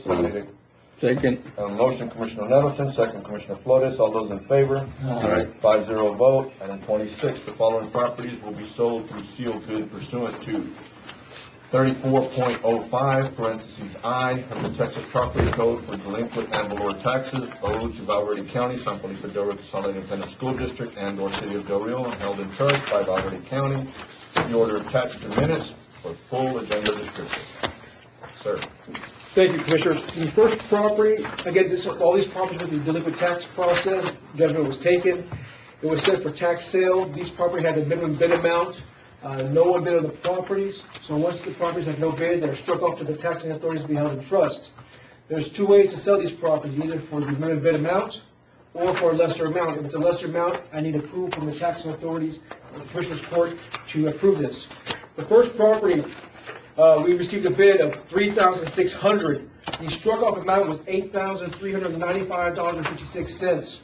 I was looking at the property, the land value, there's a structure on it, it's a mobile home, it's not in good condition, it's at least 15 years old, the mobile home, but the land itself is valued at $2,580.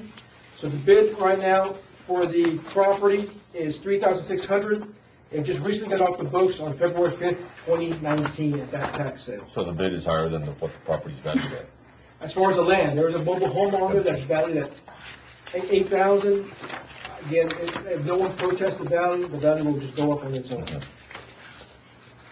Do I have a motion to accept, or? Make a motion. Have a motion, Commissioner Wardlaw, to accept? Are we doing each one, or? Yeah, because it's toward the end. Yeah, because They're all different, yeah. Have a motion, Commissioner Wardlaw, seconded by Second. Commissioner Nettleton. All those in favor? Aye. Aye, 5-0 vote. Item B. Second property.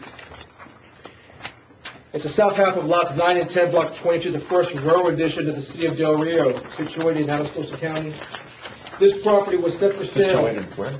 I'm sorry? Atascosa. Is it Atascosa? Yeah. Valverde County.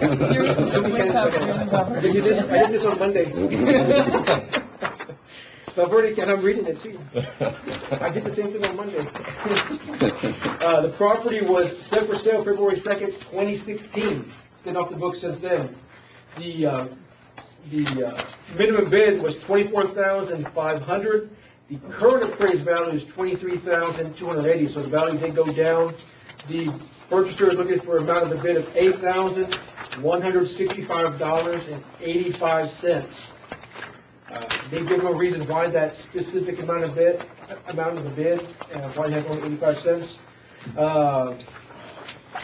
The value of the property, again, is still at 23,000. This is a vacant lot? Nothing on it? Let me make sure. It is a vacant lot.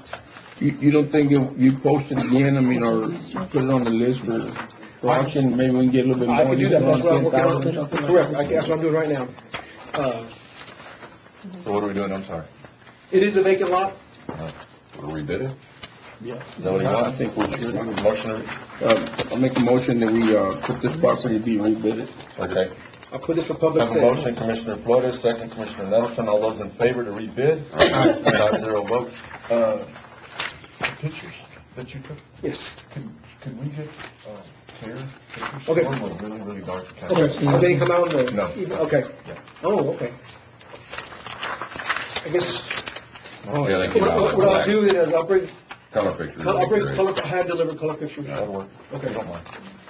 Item C, cause number 28012, a 14.49 acre tract. Is this the one that we? Yeah, this was previously brought up. Now, they brought a new bid, or another individual brought a bid of $27,168.75.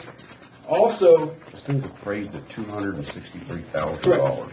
But the struck off amount is $71,151. That's the max we can do. However, there's also the post open taxes of $23,913.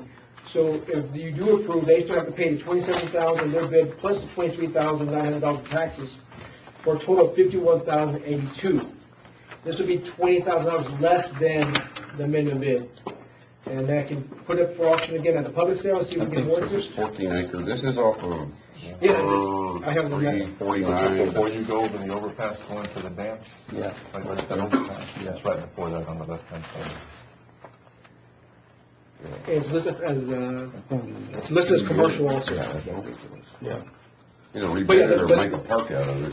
Or, yeah. But again, the maximum I can sell that is 71,000. So if someone comes back and says, I want the property for $71,151.82, is the minimum bid, I mean, then it's So we sold. keep it. That's all I can do. Okay, I so can't get a put it profit. back out?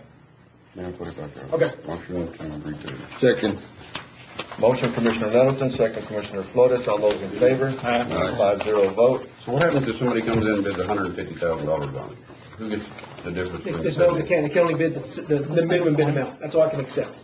The tax authorities cannot make a profit under the tax code on any of these resale properties. But Well, we need to fix that. That's why, for like, this is the resale, but for the tax sales, let's say the bid is $100, and the competition goes to $200, that extra $100 goes to the excess proceeds, gets held in trust for 2 years, and then after 2 years, it can be released to the taxing authorities, which I did a couple months ago. he got us 17,000. And then he's got another thing coming back also. Next couple months. So that's the process. Item D, Senegus Road, 2610 Senegus Road. And this is a .12 acre tract of land, Valdez Survey, 163 Block 113 Abstract 6094. The minimum bid was $5,000. The amount of the bid right now is $3,200. That's the church land. Where's this at? It's the church. Well, how's the church think? The church has taxes due, became delinquent. They want to pay the church. Yeah, that's the one across from the store.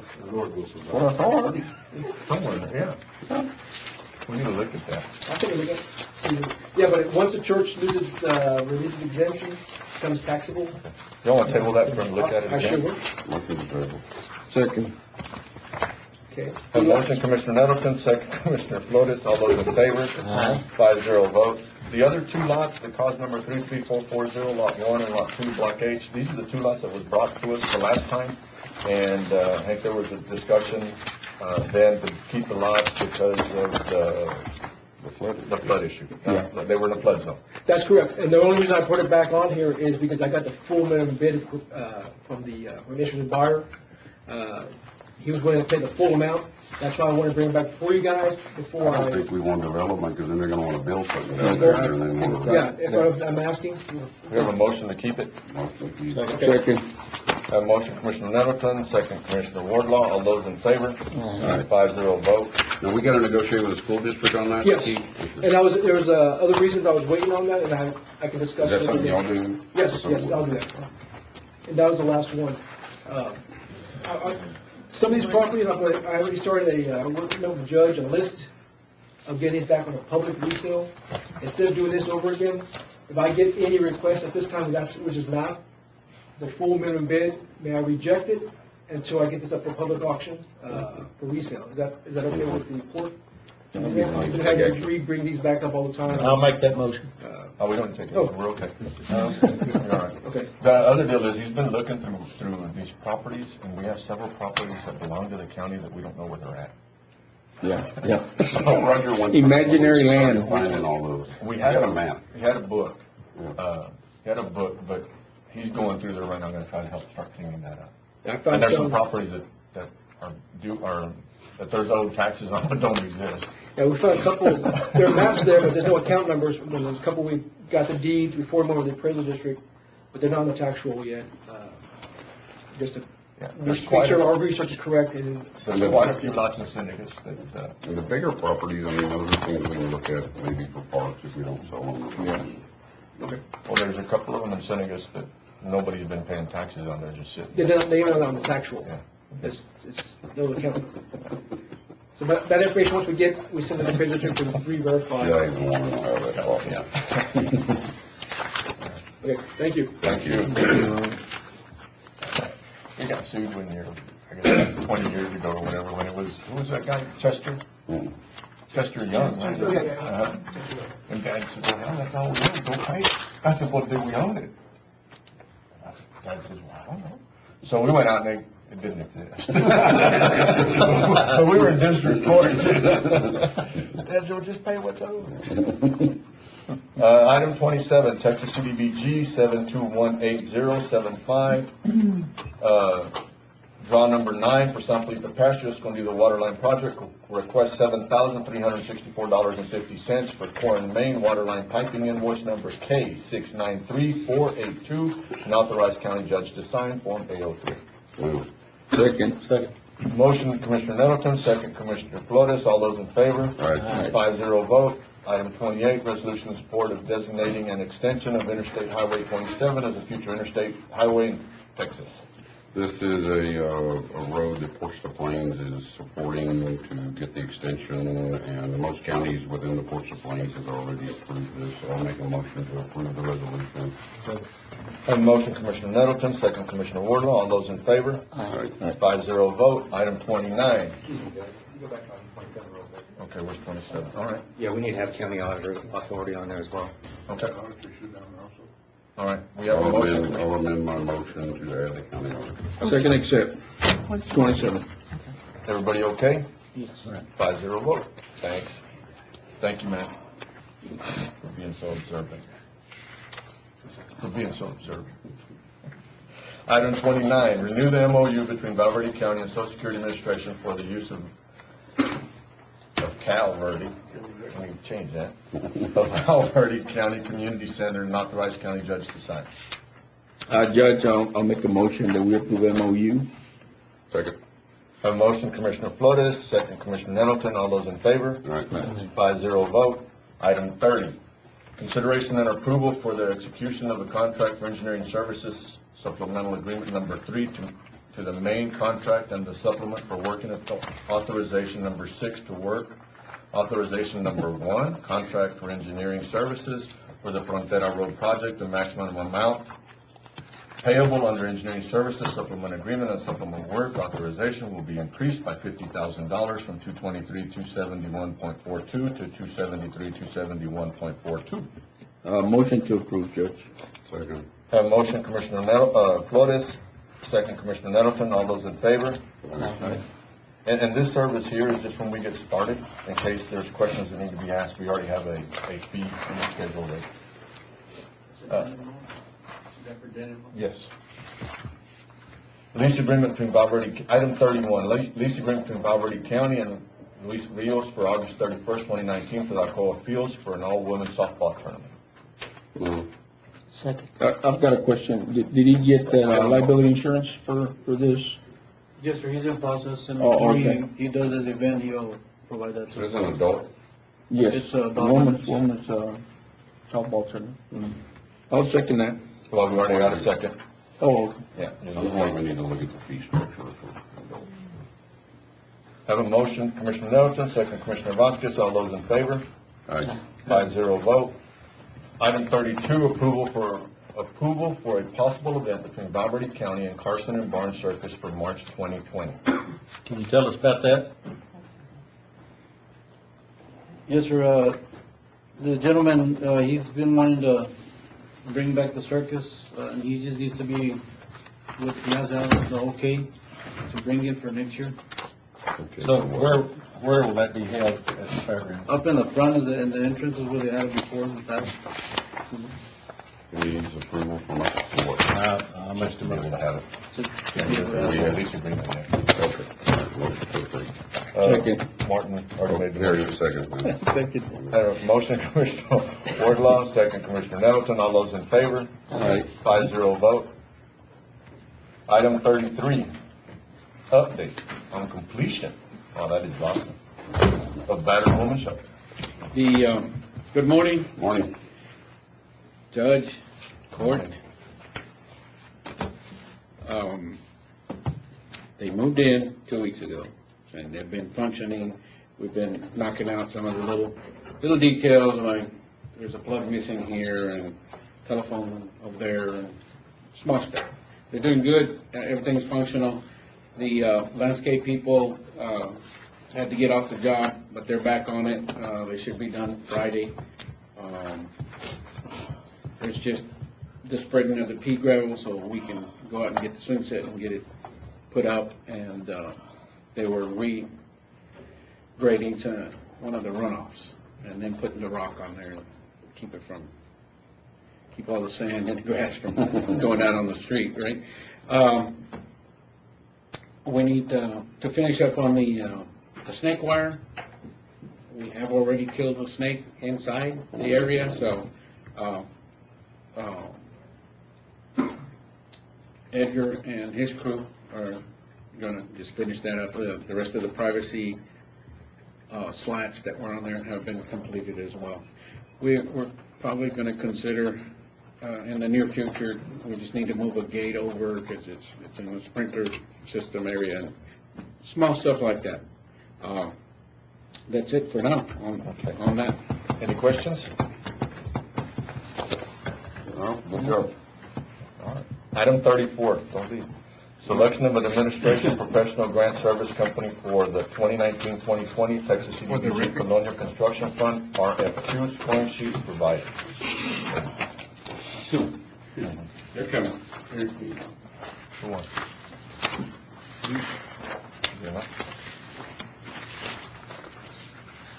Okay.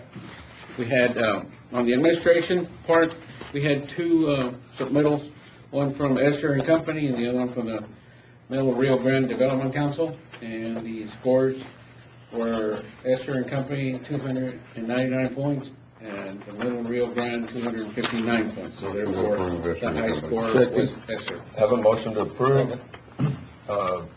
Commissioner Nettleton, Commissioner Flores, second. You know, Carl, you need to work on this. You were 1 point from being perfect, something wrong. We need to get better there. Item 35, resolution to award for Texas CDBG grant writing grant administration services for 2019-2020 Texas CDBG Colonial Construction Fund. And you have a copy of Motion the to resolution? approve KSA, before. What, back up? Yeah, 35. Is it? No, this is a resolution for the grant writer. Yeah, Oh, sorry. yeah. Yeah.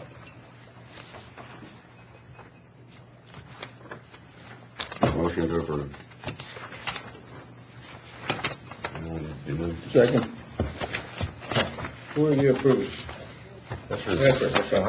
Motion to approve. Thought that's what we just did. Sorry, Motion to approve ESER, motion by Commissioner Nettleton, second Commissioner Flores. All those in favor? Aye. 5-0 vote. Item 36, selection of professional engineering services company for 2019-2020 Colonial Construction Fund, RFQ scoring sheets provided.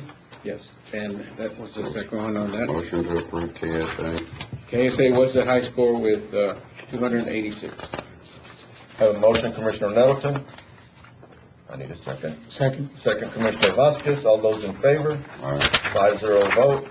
Item 37, resolution to award for professional engineering services for 2019-2020 Texas CDBG Colonial Construction Fund. Motion to approve, for KSA. Why can't we just put these two together? Yeah. Second. Have a motion, Commissioner Nettleton. Second, Commissioner Vasquez. All those in favor? Aye. Aye. 5-0 vote. Item 38, award a bid for structure cabling project of the following buildings: District Attorney, County Attorney, and Sheriff's Office building. Here's the,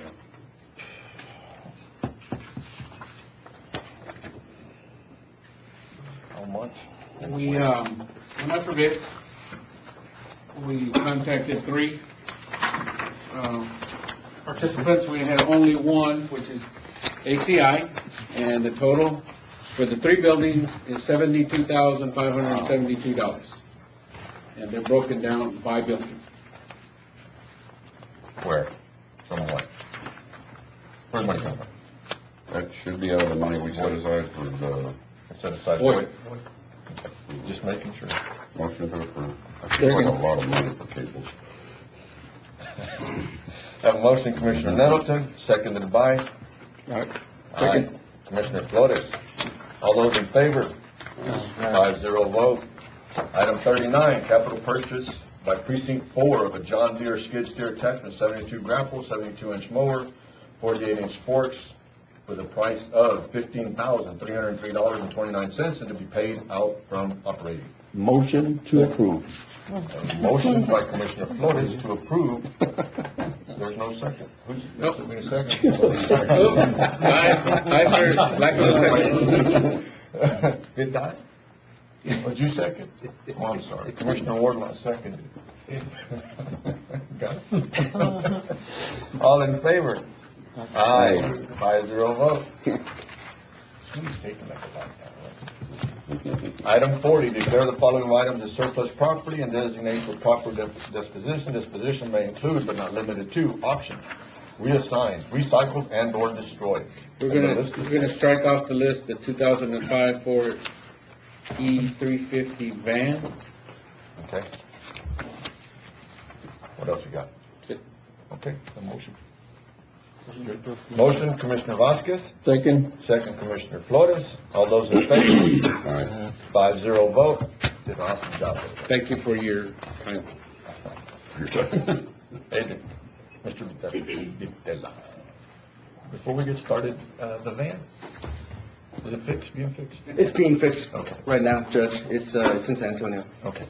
Item 41, requesting a letter or an email from County Judge and Commissioners that states that we will allow the TVC Texas Veterans Commission Certified Benefits Advisor in Val Verde County and will give them office space. This position is to help with VA claims, benefits, and footprint that comes with the serving of Laughlin Air Force Base. Motion to approve. Second. Have a motion, Commissioner Nettleton, second, Commissioner Flores. All those in favor? Aye. 5-0 vote. Item 42, requesting approval to begin negotiating with members of Val Verde County to establish a tiny home village for homeless veterans. What does that entail? We currently are working with the founder of the tiny homes. I'm going to be sitting down with him next month. He's a good friend of Mr. Barrientos. He has the schematics of working the ground from beginning to end of the tiny homes, and he wants to share that with us. Why reinvent the wheel? It's free of charge. We also have some people that want to give us money if I build a 501(c)(3) nonprofit through private investment or just a tax write-off for them to help us build this little community. We want to start off with 5 houses as we don't know yet. That's why I wanted to sit down, maybe create a board with the judge, the property appraisal, any commissioners that would like to be on this board of how we can run this little village. I personally have a dream, and it's more of a stepping stone. As these veterans have fell on hard times, they need a place to stay. At one point, they were a soldier, or an airman, or a sailor, or a Marine that had values, that had discipline and structure. And somewhere, whether life hit them hard in the face and they got knocked down, they can find that structure and discipline back. So that we can get them a job, get them the medication that they need if they have any kind of psychological problems, and then have them move forward. So we want that process to be no more than a year. You can stay in this tiny home free, and then eventually get you as to become a productive member of society again. So I think it's a great thing. Motion to Just so you can authorize him to, who are you negotiating with? With the tiny home building? Yeah, so I know this year we had a small board, a county board, that got together when we did the Easter egg hunt, that kind of thing. The sheriff's department was involved. The judge was there. If anyone else that wants to be involved in seeing this be a success, that would be great. I would love to see the county appraisal gentleman there. I forgot his name. Sorry. That way we can find a place for this. Whether it be in the city, I was talking with... How many acres do you need? Come again? How many acres? How big are you? Well, I want to start off with 5 homes. We have the funding that can give us 5 homes. It costs about $10,000 per home. That includes everything. Of course, we just want to make sure that we're up to code on everything. We're not going to just go into it blind. So I'm thinking maybe 14 acres. Yeah, well, and not only that, he's gonna get back with us on some other property. I don't see it growing. As Valverde County grows, of course, if that need presents itself, yeah, we would love the extra acreage. But it is definitely going to be like a self-sustaining, self-sufficient unit. The gentleman there, or hopefully not, we don't want to make... Well, why don't you go figure out with the person that has already done this, what this is going to entail, and bring it back to the court. Maybe by then we'll have some property or something. Okay, that'd be great. Thank you so much. Second. A motion, Commissioner Nettleton, second, Commissioner Vasquez. All those in favor? 5-0 vote. Item 43, requesting additional funds from travel line item. She's actually at a deal with some kids right now, so she kind of gave it to me. She's asking for an additional $738.08. They don't have any money in their budget anymore. This is to complete out 1, 2, 3 trips until the end of the fiscal year. Is for mileage, meals, and registration fees. The only place we have to do is contingency. I'll make a motion to take it out of contingency, the amount of $750. That way we know. And I had a motion, Commissioner Nettleton, seconded by Commissioner Vasquez. All those in favor? 5-0 vote. Item 44, approving renewal of Dell warranties to cover equipment, end of life, renewal fee to be paid from VoIP fund. Good morning. Morning. We're approaching the 3-year mark on our warranties that came with the investment that you've made in the data center and our enterprise level equipment. Are we going to start budgeting for this? Yes, sir. Well, actually, sir, if we make this purchase, end of life purchase, there won't be Then we're another. done. Yeah, we're done until the end of life of that equipment. And then at that time, of course, the entire system needs to be replaced. And how many years is that? 3 more years. Yeah, well, 7 years is max, is what Dell will support us in. But how many more years are left? So 4 more years. 4? So at the cost of about $350,000. To replace it? Yes, sir. But we're going to spend $151,000 to buy a warranty. Well, and it includes not just the data center. This includes all our switches throughout all our networks, which are part of the same system. So this includes not just the data center, but our... But are those switches going to have to replace in 4 years too? Well, now, some of them go to 2026, as you can tell in the quote, because they weren't all purchased at the same time. The expiration dates will vary. What are the odds we use $151,000 worth of warranty into 4 years? With regards to the data center, you can use them really quick. I mean, that is what houses. So it costs us $350,000 to replace it. The whole thing crashed tomorrow. You've spent about $500,000 in this equipment, between the library and the other So networks. some of this warranty covers stuff beyond the 4 years. Yes, sir. Yes, sir. Some of them go in 2026. Now, the way we've gotten here is when we were trying to make, or come up with a strategy or a solution for cloud-based versus on-premise. No matter what you look at, we have to maintain an on-premise presence. I understand that. I'm So- just trying to decide if we want to spend $151,000 or put it aside for, So the warranties include next day air as well as next day support. but you can still buy that, right? And you can still buy it. My question is in the time frame of this, are you gonna use $151,000 worth of warranty? If it was to break, the answer would be yes. Yes. If it was to break at the data center, which is where our most expensive equipment is, yes. And it would be enough. You would use that quickly. And in the event of a failure, I mean, things have to be addressed immediately. Because, I mean, this is where. I understand the immediate part. I'm just wondering if you, instead of buying the warranty, you set aside $150,000, and then if you need it to make repairs, you use it. If not, then when we have to spend the $300,000, we're only looking at another $150,000. Right, right. Because now we're looking at $150,000, and then in 4 years, we're gonna spend $300,000 or $400,000, whatever the number is. I'm just.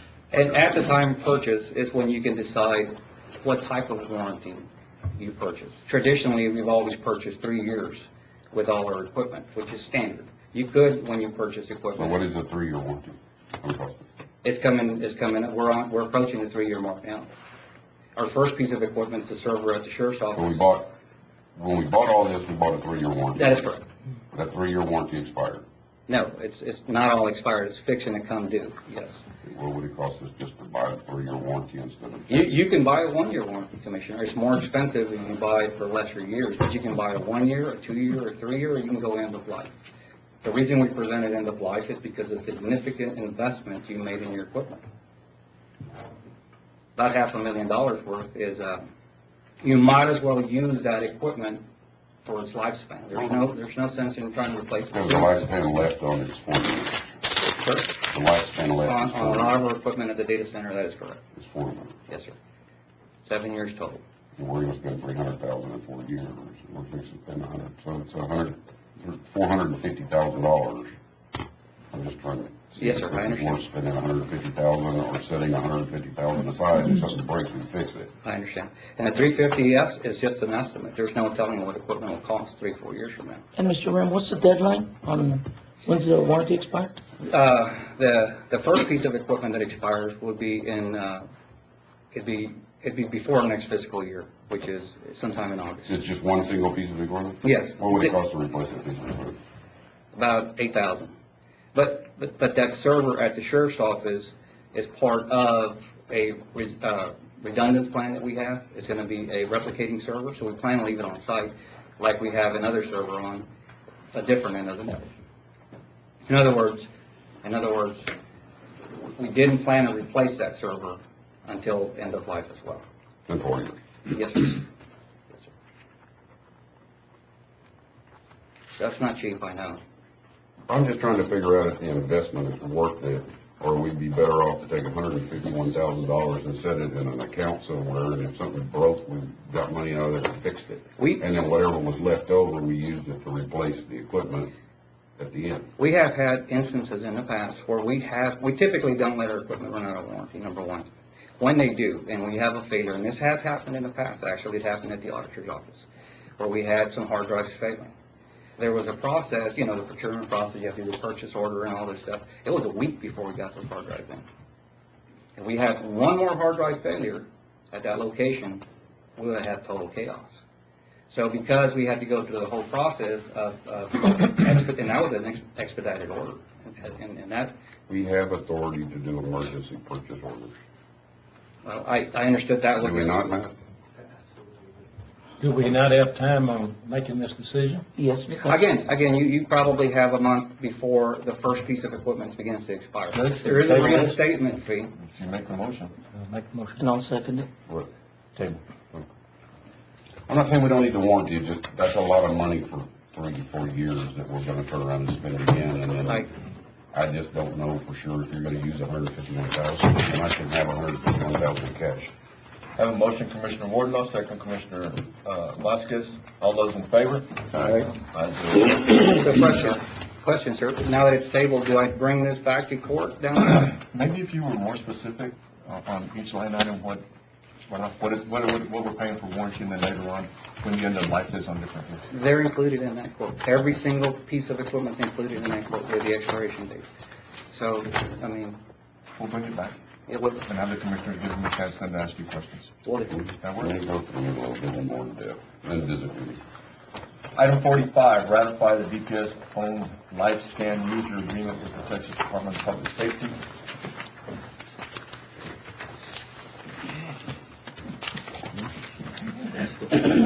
Yes, sir, Judge, this was an item that needed to be signed. It's a user agreement that we have with DPS. It's an ongoing deal. They did some upgrades to the system, so we had to. So you had to get it signed, and we need to ratify it. It's already signed and been sent off to It was those signed on deadlines. 6/28, and we've had 2 meetings since then.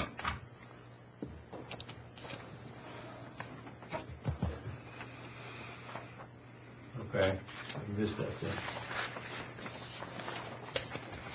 Motion to approve. Second. Motion, Commissioner Nettleton, second Commissioner Flores. All those in favor? Aye. 5-0 vote. Item 46, interim assistant county attorney. This is something that we brought back at the beginning. It was approved, and she hired that one full-time, so she's still asking to keep that position interim since we have a county attorney fixing, yes, they have money in the budget. No, but I mean, didn't we create the position? We created a contract labor position. I believe this is actually for a salary And it position. goes, well, this is a salary. I believe so, correct? Yes, it is a salary. They would like to create a position. Yes. Or we're creating a position. Correct. Creating a position temporarily. Willem is in the Army and has to be gone for 16 weeks. He'll be gone from August to December, so we're wanting to fill that position. He will not get paid for that period, so what we want to do is hire somebody to replace him while he's gone, because he's going to be gone for about 4 months. Just a We temporary already position. have his position, and he's gonna not be in it, and we put somebody in it temporarily until he comes back. Yes. So we're not creating anything. So it'll be we're using About health his, insurance and all that. we have to reserve his position open, kind of like an FMLA. So his position has to remain open while he's gone. We cannot hire somebody within his position. So that's you're why gonna I'm take the calling money it- that was in his position and set it over here for interim, interim. and his position will stay open until he gets Yes. back. Okay. Yes. But there's gonna be extra money spent, right? I mean, those 4 months, we're hiring that one person, will she be entitled, or him or her entitled to, health insurance and stuff No, like that? it'll just be a It's a temporary contracted labor, position. Not more or less? contract labor, but it'll be just a higher position with no benefits other than whatever, benefits they need. No insurance, it's just temporarily, open for those months that he will be gone. Retirement may be an issue, though. We'll have to look at it. Okay. So, And then, of course, the FIC. yeah, whatever you need We'll have to, to carry So that. There's money in it. There's money there, Yes. but Yeah, well, we're not paying him, so We're that not. money's gonna be paid. Insurance, That's right. retirement, should be good. Motion to approve. Second. Have a motion, Commissioner Second. Nettleton. One beach too. Okay, that's fine.